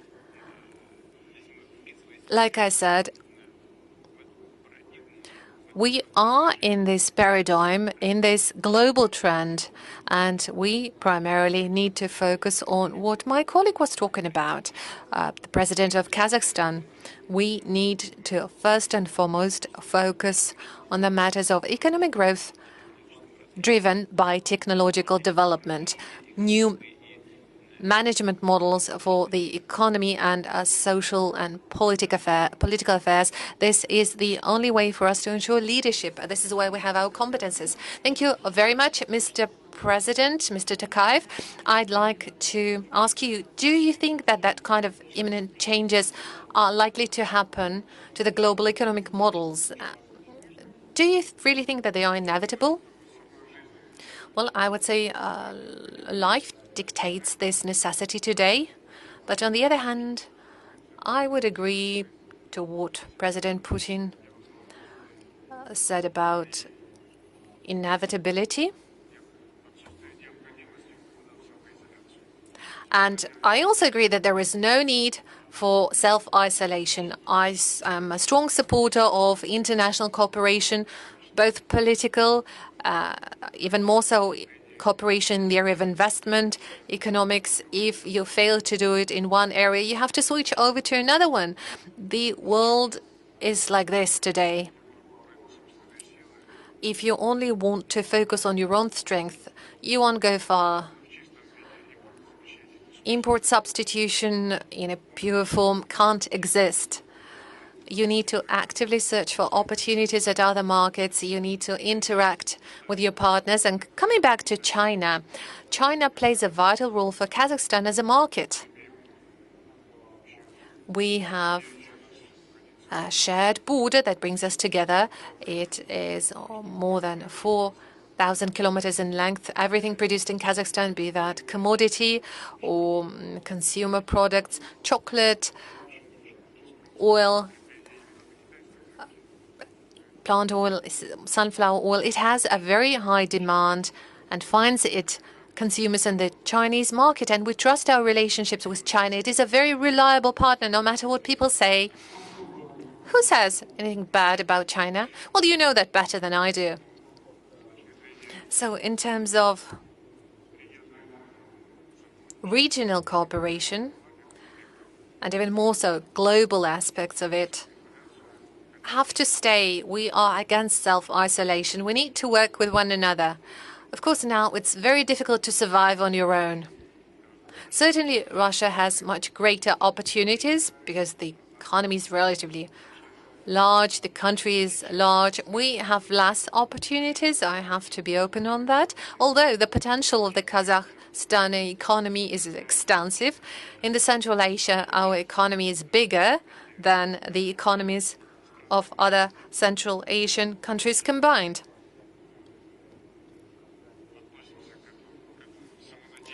But we don't want to be too hopeful here. We want to remain in shape, and we are always on alert, because one thing is to achieve success, but it's something very different if you lose everything you've conquered, and that can be done very quickly. All the strengths you've gained can get lost.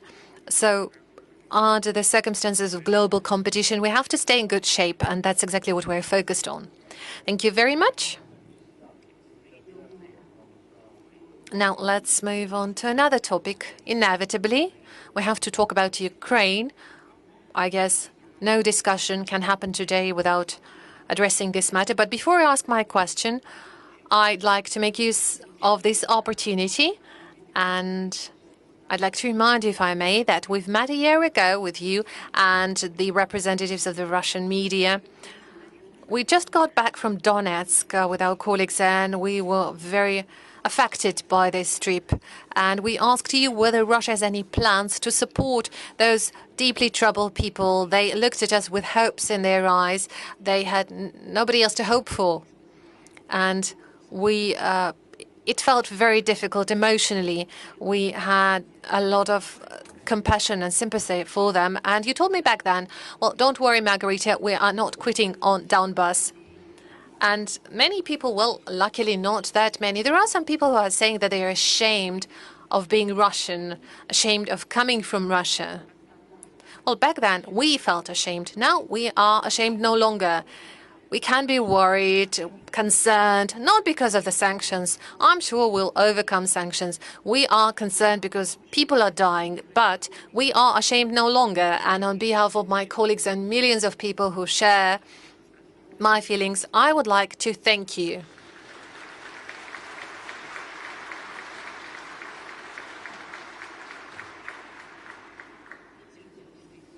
Well, see, the audience is sharing my sentiment. Nobody asked them to clap and to applaud.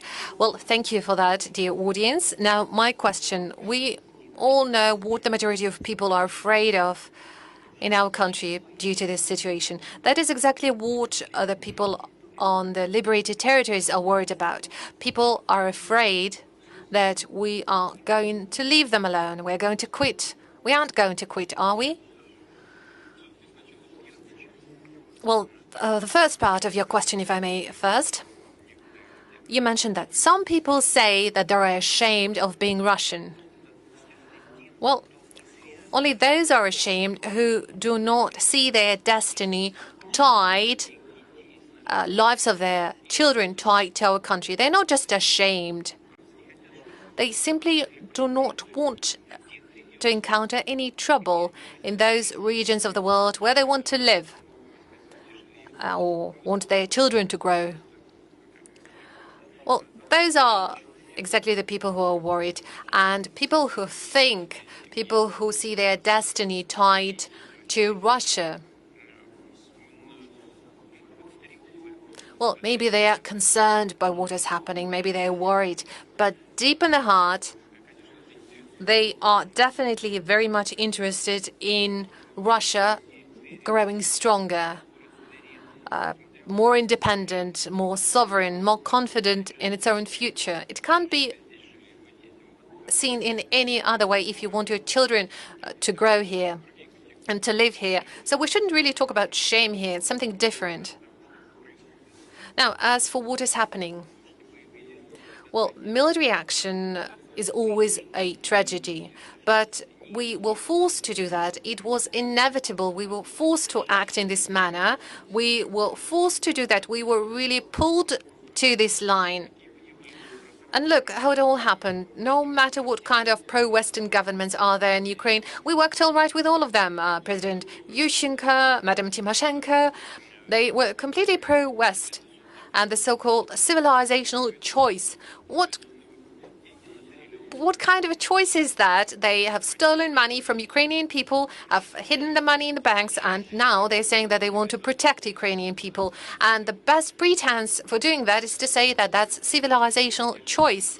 And now they've started doing anti-Russian policy, hoping that no matter what they do, their money is safe there. Well, that is exactly what is happening. Look what they do. No matter what they do, it's okay. They're not punished for that. And that's exactly the point of this so-called civilizational choice. Why create this upheaval and coup in 2014? Well, look, 3 ministers of foreign affairs from 3 European countries, Germany, France, and Poland, came to Ukraine.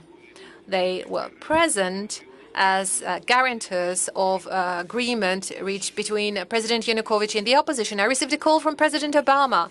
Let us make sure that the situation calms down. All right. And in a day, there is an upheaval, there is a coup happening in the country.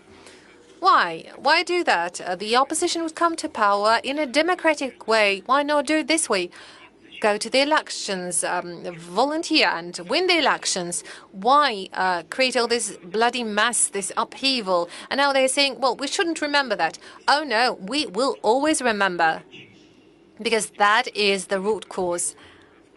The reason for what happened are those people who made this upheaval, this coup, and they signed a paper of agreement between President Yanukovych and the opposition. What have they done? They've created a coup. They've promised a peaceful process. What were they supposed to do? They were supposed to come and say, no, it can't work this way, guys. You have to come back to a proper political process. We need elections. And that would be it. No, they started giving cookies to the protesters and supporting this coup. Why? And hence what was happening in Crimea. No, they didn't want to respect the choice of the Crimean citizens. And then the first sanctions were slapped on Russia. Twice, thrice, there were big-scale operations in Donbass, firing on people. No one blinked or batted an eye.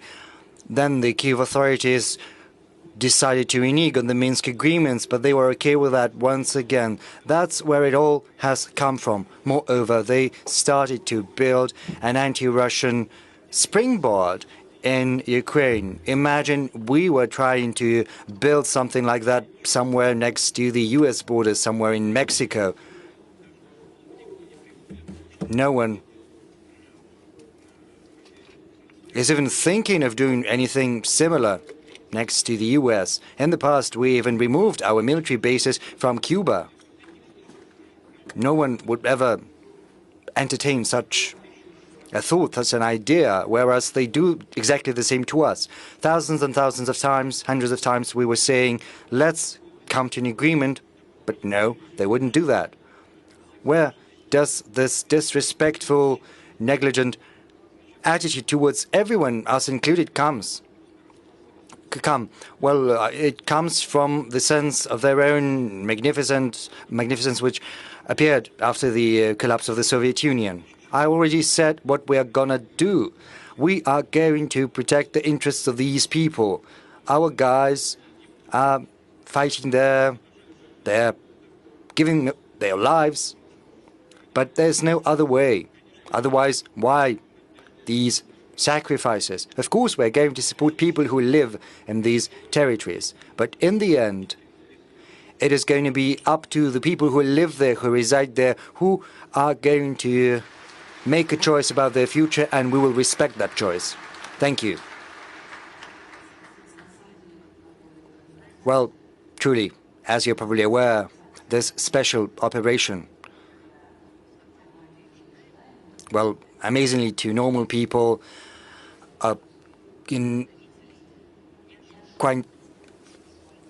an unsurprising manner, and to others who are against us in a surprising manner, this special operation has consolidated our society. You saw your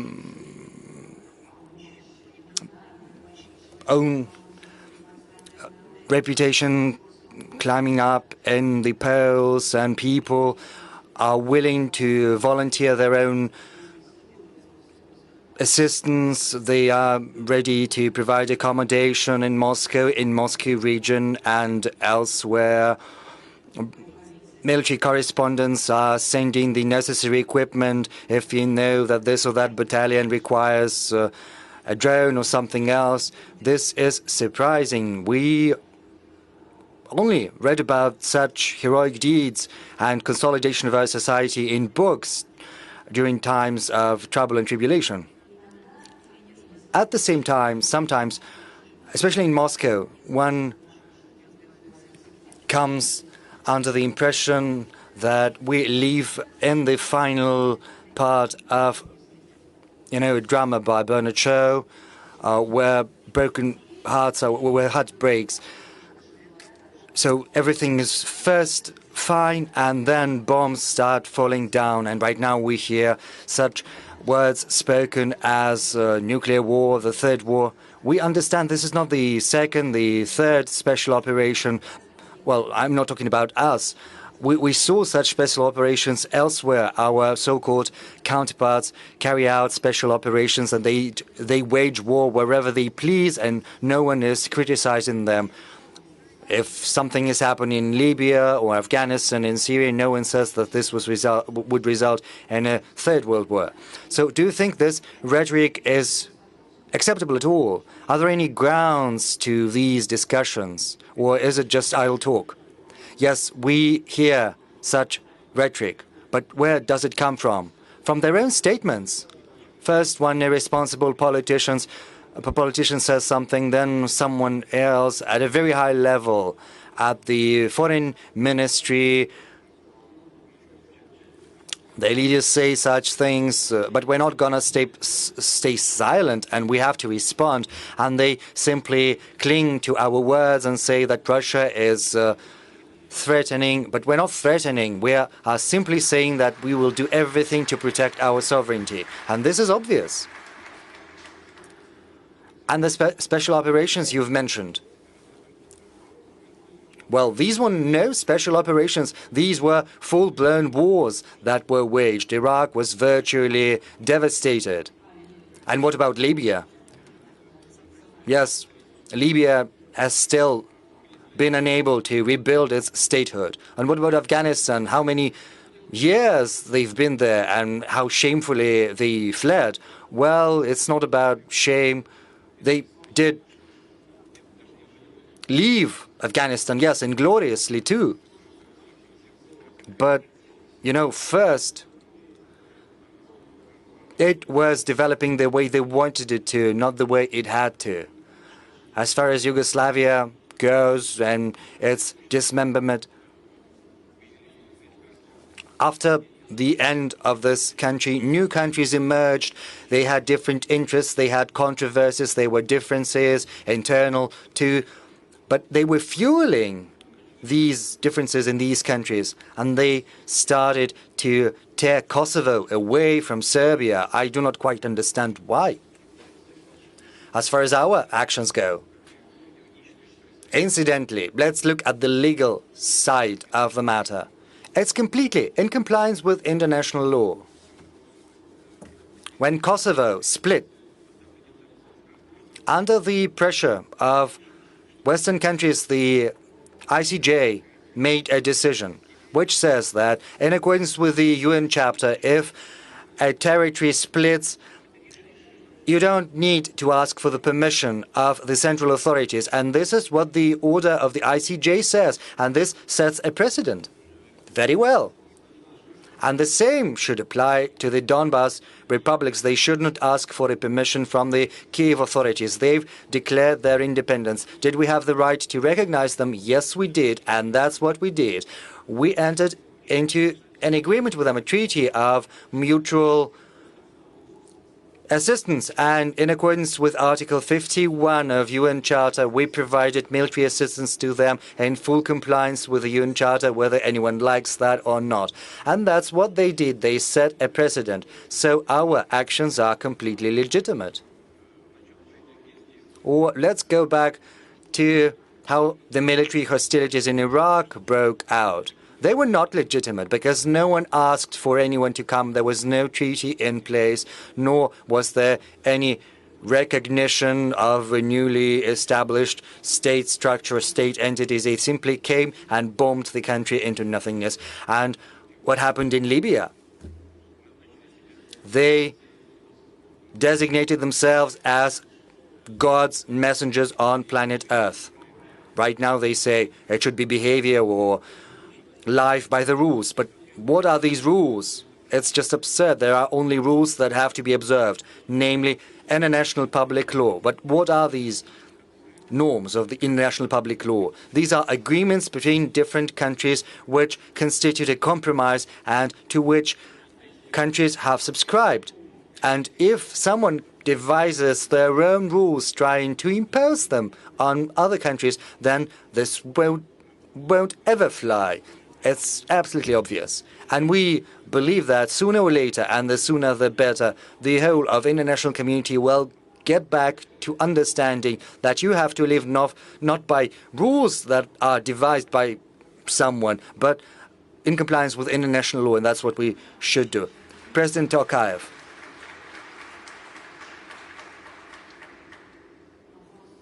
I understand this is a tricky question. You can give different answers to it, but I can't but ask what you think about our special operation. Do you think it was inevitable? The way we think, was it legitimate? And what do people in Kazakhstan think about it? There are different opinions on this matter. I will be frank with you. We have an open society. Civil society has reached maturity, and therefore different points of view are put forth. But I would like to point out that the current international law is based upon UN Charter. But there are two core principles enshrined in the Charter. And these two principles have come into controversy. On the one hand, there is territorial integrity. On the other hand, there is the right to self-determination. The founding fathers of the United Nations, for some reason, overlooked this matter. Maybe they did it on purpose, introducing these two principles at the same time as a compromise. And right now, these two principles have come into confrontation. And given this confrontation, there are different interpretations that are given to them. Some say that territorial integrity is something sacrosanct, whereas others maintain that any nation that finds itself within a different country, any people, have the right to establish their own country, their own state, and can split of their own volition. Well, it's been calculated already that should the self-determination right be implemented, then instead of 193 countries that are currently members of the United Nations, the world would see the emergence of more than 500, or maybe even 600 countries, which is going to be complete chaos. That is why we do not recognize either Taiwan or Kosovo or South Ossetia or Abkhazia. And I think the same principle is going to be applied with regard to these quasi-state territories, which, in our view, are Donetsk and Luhansk. This is a frank answer to your question. Thank you for the sincerity. Mr. President, coming here, I decided to ask my subscribers and social media about what they wanted to ask you. And ranking high, there were two things, one question and one wish. First, I passed you the wishes of health, fortitude, and all the best. This was the first thing they wanted me to translate to you. And secondly, it is a question. They are hitting Donbass on an every day. This week they hit a maternity ward, and we see images when women have to give birth somewhere in the cellar. You know, people are asking, isn't it time to hit them straight and hard? What do you mean when you talk about this red line after crossing which you'll start to hit them straight and hard into the centers where decisions are made? Well, look here. We are talking about this special military operation. When carrying out this special military operation, we should not raise the cities and settlements we are liberating to the ground the way it happened to Stalingrad. And this is a principle by which our military guided.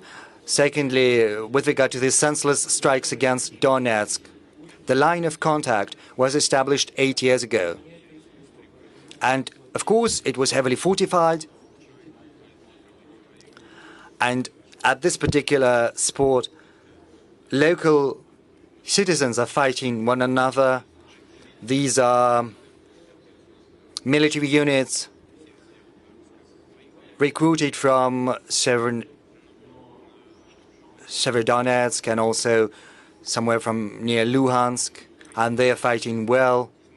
And according to military specialists, despite the strikes against the very town, it's senseless to try to storm these fortified lines of contact because it would result in heavy casualties. And that is why, as you know from the media, they are sticking to a different tactic. They are trying to get to the rear, trying to circumvent these lines of contact, these fortifications. And this is happening slow and steady. We have a significant advantage in terms of artillery, so it's inevitably going to happen. Now, as far as these red lines go, let me say nothing on this for now. But I have to tell you that we would have to take harsh measures with regard to decision-making centers, as you have said. But this is something which we should reserve for the military and political leadership of the country to make a decision on. And, of course, people who deserve such level of reaction from us have to make their own conclusions. They have to understand what they might come against if they go beyond this red line.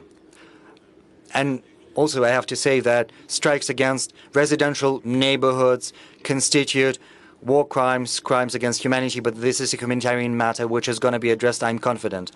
Just yesterday, there were reports that the EU was planning to accept Ukraine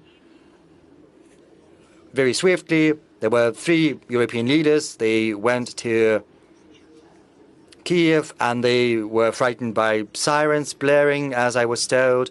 And right now, a decision has been made saying that Ukraine is going to be in the EU. Is it good for us? Is it bad for us? Do we not care? And I would also like to ask the same question of President Tokayev. How is it going to play out for your country's development, for the Eurasian Economic Union? Is it going to inspire more confidence in you or not? The EU is not a military bloc nor a military organization, unlike NATO. So I've always said, and in this regard our position is consistent and clear-cut, it's a sovereign decision for any country to either join or not join any economic association, and it's up to this economic association to decide whether to accept any new members. So whether that's good for the EU, it's up to them to decide. Whether it's going to benefit Ukraine or it's going to be harmful, it's up to them to make a decision on that, and it's up to the current Ukrainian leadership. But the economic structure of Ukraine will make it inevitable that it's going to need subsidies, and it will secure Ukraine in the status of a semi-colony, as it were. But at the same time, it is going to enjoy significant support for current needs. Maybe, I don't think it's going to help them rebuild such sectors as they lost, such as electronics, aircraft construction, or shipbuilding, because the European Union will be loath to create rivals. Some things will be done, but not everything. We've never been against that. What we've been against is the projection of military power on Ukraine's territory, because that constitutes a threat to our security. But as far as economic integration go, well, it's up to them. It's their choice. And what do you think, President Tokayev? What do I think about Ukraine's adherence to the EU? I don't think it's going to be deleterious to the Eurasian Economic Union. I do not quite understand how this entry is going to happen, because the criteria for adherence are very, very strict. And Ukraine is currently in a very poor state. Maybe there is a special preferential program that's been devised specifically for Ukraine. The current developments in Ukraine, what's happening to it, brings back tragic associations. We remember that during the Soviet times, Ukraine was the breadbasket of the Soviet Union. It was a heavily industrialized body, and you know, our Krasnodar Krai is going to take offense at this designation as the breadbasket. Yes, but I'm also saying that Ukraine was a source of human resources, of leadership and managers, and many Soviet leaders were from Ukraine.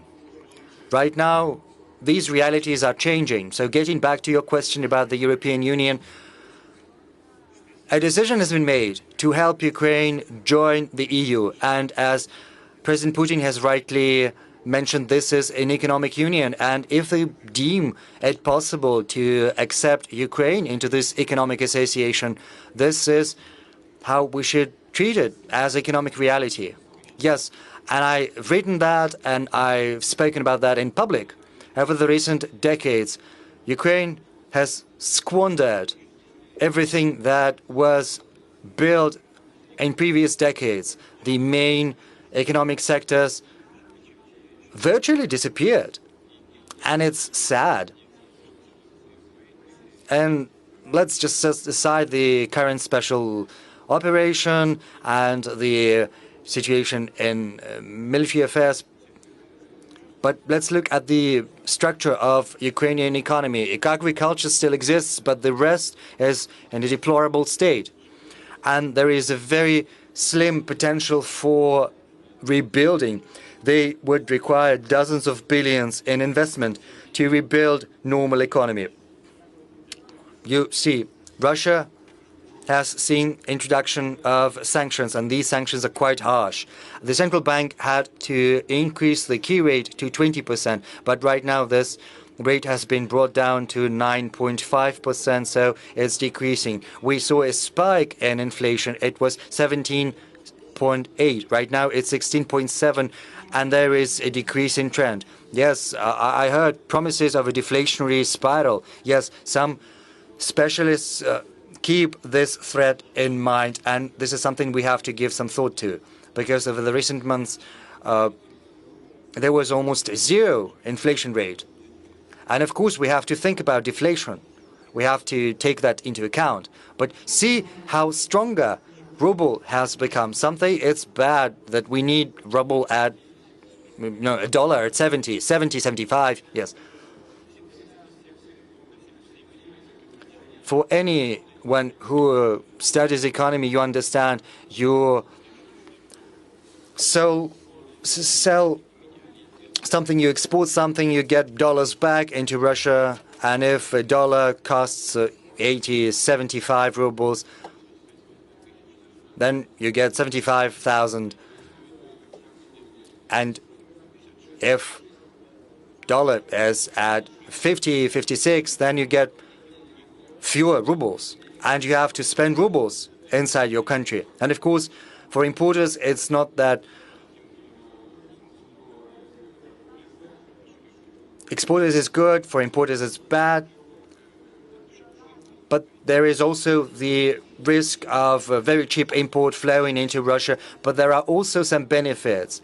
And we see that the Russian economy is far more resilient than our so-called friends anticipated.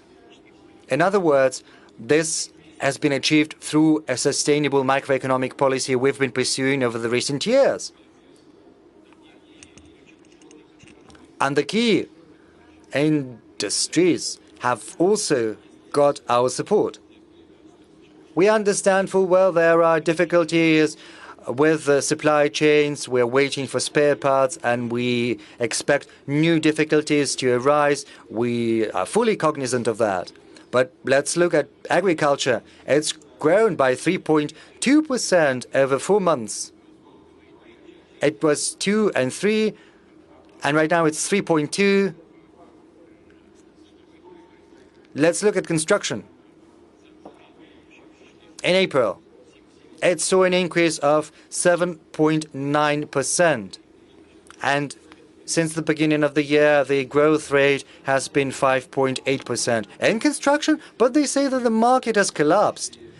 But it's true, that is the increase in construction industries, around 5%. Yes, we see a drop in the car industry and in some other sectors. Some say that there was a bubble in this industry or that, and we have to take that into account. But be that as it may, the enterprises are still resilient. I wish economic health to our neighbors, despite all the difficulties that are currently transpiring. So the question is whether adherence to the EU can give an impetus to the development of key industries in Ukraine. I don't know.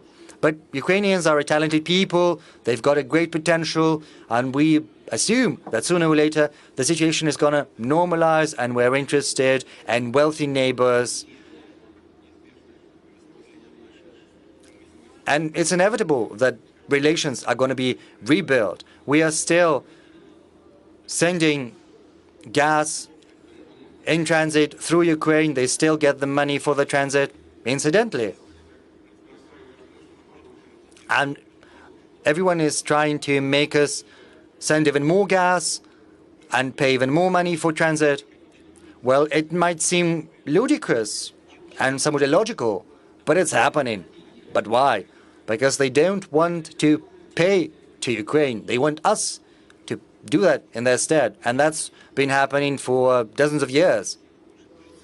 So I do not know whether advantages weigh heavier than disadvantages. It's up to the Ukrainians and to the EU to decide. But they don't want to pay. No one wants to pay.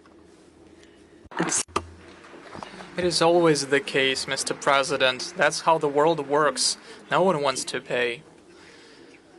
It's also true that relations are very volatile and they are rapidly changing. If we talk about normalizing relations, you know the thing. What was the problem with 2014 and the coup d'etat in Ukraine? The problem was that former President Yanukovych said that he needed some time to think about the principles of the associated membership of Ukraine in the European Union. The question is why. If you take a look at the principles and demands put forward to Ukraine in order for it to be a membership, to associated member, many of those demands are redundant. They were redundant, and many of them were harmful. They were bound to destroy certain areas of Ukrainian industry. They opened up the customs gates of Ukraine to cheap goods from Europe, and it would be impossible to work in these conditions for Ukrainian entrepreneurs. It was the case. Yanukovych didn't say that he didn't want to join the European Union. He said that it was necessary to work on the parameters, but they wanted Ukraine to join immediately. And it led to those crises in airplane construction, navigation, etc., etc. But no one needs Ukraine manufacturing competitive aircraft production. In the past, civilian and military aircraft were equipped with Ukraine-produced motors, and now no one needs those motors. And it leads to the collapse of the aviation. No one needs Ukrainian aviation. Boeing doesn't need competitors from Ukraine. Neon is needed from Ukraine, everyone says. Well, apart from the forest, from the Carpathians, and wheat and corn, no one needs any other resources from Ukraine than that. This is a very subtle matter. Nevertheless, they want to join it. Okay, it's up to you, but there are a lot of problems. Regarding relations, you said that the relations will normalize, but relations are volatile. Let's imagine 20 years ago our relations inside our country with the Chechen Republic, and now the Chechen people are fighting hand in hand with Russians. So we see that the relations are changing. Let's take a wider look. When it all ends, whether the world will it become more safe, secure? Will it become safer and secure, more secure for us? Because on the border with Ukraine or Poland, no one knows what the border will be. So on our border there will be a more reinforced and unfriendly NATO at our borders. Will it be more secure? Or, as you have said, it is impossible to agree on anything with them. It's impossible to respect commitments reached. And as you said, we are just taking back what is ours. I know a lot of people, they really wanted you to say that, and you said it. Yes, indeed, it is the case. I openly, publicly stated that the Soviet Union is historically it is Russia, but it happened that it collapsed, and I would like to stress that we treated the sovereign processes in the former Soviet Union with respect. We have always treated them with respect. We are allies, we are brothers with Kazakhstan. We are members of the same military bloc, the CSTO. We are members of the same economic organization. Who in Russia can even imagine spoiling relations with Kazakhstan on any issue? This is nonsense. We are in favor of strengthening our relations with Kazakhstan. The same would be the case with Ukraine. If we had had allied or partnership relations with Ukraine, no one would have never thought, and there would have never been problems with Crimea, because if Russian-speaking population rights had been respected, then no one would have thought that what we see would happen. But they all did it with their own arms. And the nationalism that was cherished in the Soviet Union,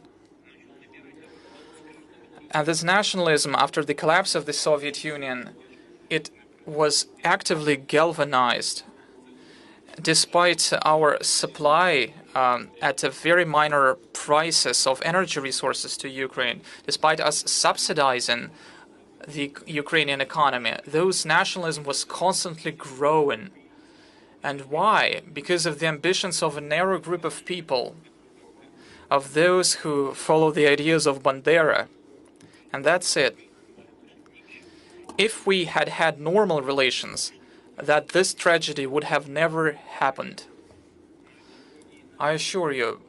But we are not the ones to be blamed for it. As for the future, first of all, we are ready to build relations with everyone, despite what's happening today. And secondly, our security guarantees are our army and our fleet. They are the main guarantors. As we remember, they are our only allies. Mr. Putin, it's unpleasant to think about it, but why is it so hard for us to build relations with the Axis? It's always difficult to deal with the Axis, but is it about Ukraine? So is it the problem was that Ukraine was charmed from outside, or we can also be blamed? We are also guilty. And I have also a question to the president of Kazakhstan. Do you have the impression that Russia could have paid a lot more attention, or something like that? It's a question to you both. Of course. Firstly, you have just said that we are taking back what's ours. Historically, the territories on the Black Sea coast, we're not claiming that they should go back to Russia, but this Novorossiya region, it emerged after a few wars with the Turkish Empire.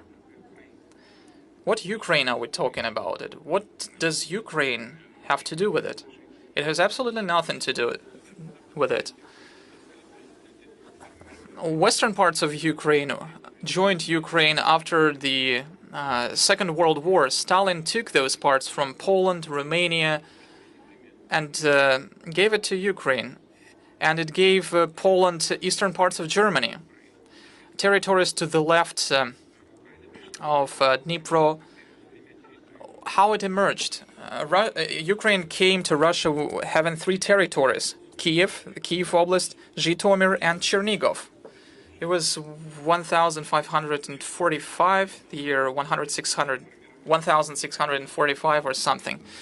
And everything that happened when the USSR emerged in at the 20th century, all the territories that Ukraine has now, they were all presented as a gift by Lenin. Donbass was first decided to be part of the Russian Socialist Republic, but then the decision was overruled, and so they gave it to Ukraine in order to increase the proletariat share in Ukraine. But the situation has changed. Yes, we have agreed to it. We respected everything. You say maybe we should have acted differently. Well, maybe, but when the USSR collapsed, people proceeded from the assumption that the friendship would last, that we would have normal relations between former Soviet Union countries. But unfortunately, despite our desire to cooperate in these frameworks, we have only received, all we have received are the demands to step up our economic support. We did everything we could. In the 1990s, Russia was in a very difficult situation, but nevertheless, we provided loans, cheap energy, and from decades to decades, we were ready to cooperate in the key industrial areas: aircraft building, naval construction, and I don't think that we could have done more. And despite all of it, a group of people who de facto came to power forcefully or influenced the leadership, it determined the development, the way for development, and then they declared a certain civilization choice in order to preserve the green they have in foreign banks. Excuse me for this expression. And then they faced prosecutions even in their own country. They are blamed for everything as part of the internal political struggle. You have asked about Ukraine joining the EU.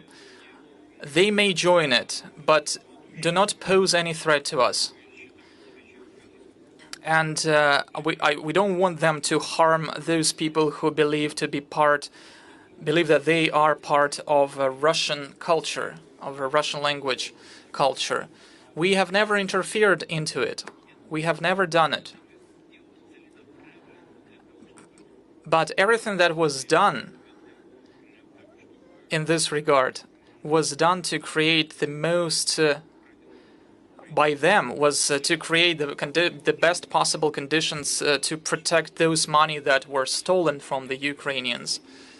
I remember very well all those discussions on the prices on energy, discussions on loans. I really don't understand what we could have done more. I think that we have done everything that we could in order to facilitate the development of interstate relations. Thank you.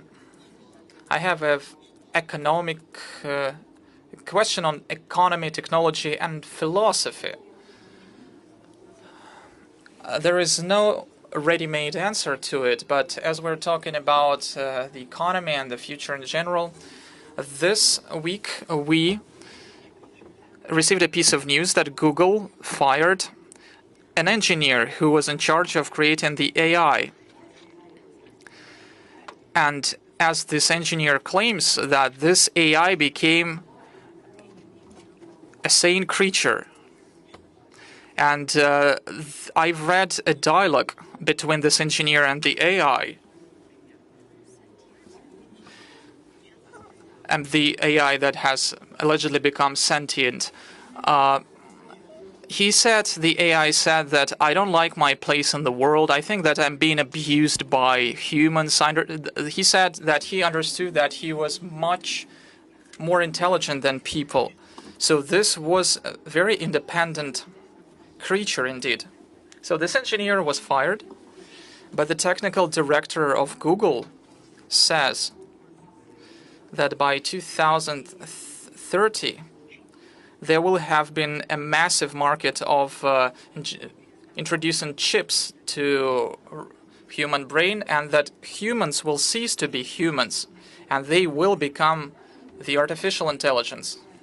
And by 2045, the world will have reached technological singularity, meaning that people will cease to control and to understand the artificial intelligence that they will have created. By that time, I will have been 65 years old, and I don't want to live in this kind of world. So the question is, for thousands of years, humanity thought that progress was good. Even now, we think that progress is cool, but maybe there is a certain point which limits the progress. Maybe it is today. Of course, we need progress in medicine, in environment, in food. Of course, thousands of years of progress improved the lives of human beings. But will it be the case in the future? And maybe this technologically lagging behind, maybe it's not that bad. Maybe we need to take a step back technologically to take a look what's going to happen with those creatures, and then to decide in which way we would like to develop. The question to both of you. I am completely confident that the progress will be developing in the future. And many years ago, representatives from Kazakhstan to reach St. Petersburg, it took them 3 months. It took them 3 months to get from Kazakhstan to St. Petersburg on horsebacks. Now I flew from our capital to St. Petersburg, and it took me 3.5 hours. I believe that in 100 years, people will be surprised that it took me 3.5 hours to fly from one place to another, when it will be possible to do so in 10 or 15 minutes. So this progress cannot be stopped. And of course, there will be robots who will be much superior in terms of intelligence in comparison with humans. But whether they will have empathy, whether they will have feelings, this is a matter of discussion today. However, I think that progress, whether it will be stopped at a certain point, maybe, if we'll face a large-scale catastrophe. But personally, I would like you to see what's going to be with those inventions in 2045.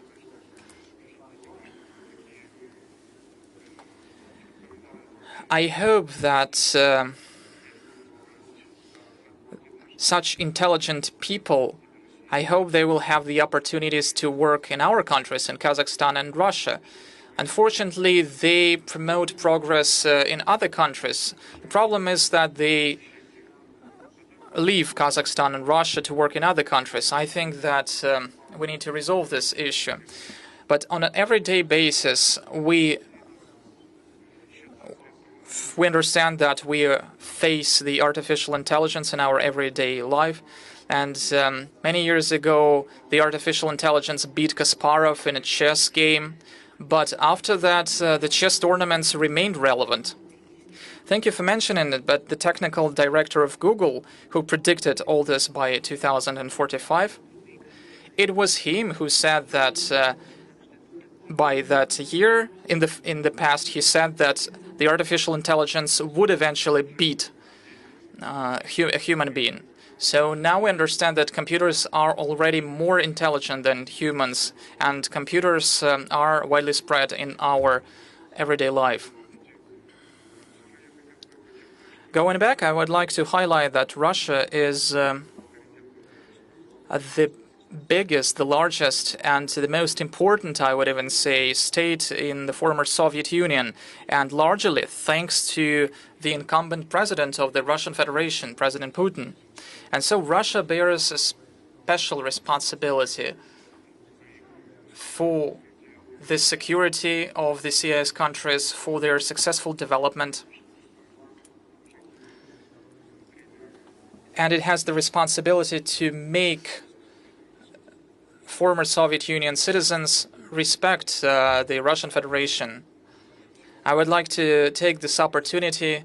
Maybe it's not a very suitable moment, but I would like to put forward certain grievances towards a number of MPs of Russia with regards to their statement against Kazakhstan, as well as with regards to statements of cultural figures. And I would like to thank President Putin for stating the position of the Russian leadership, position on Kazakhstan. Indeed,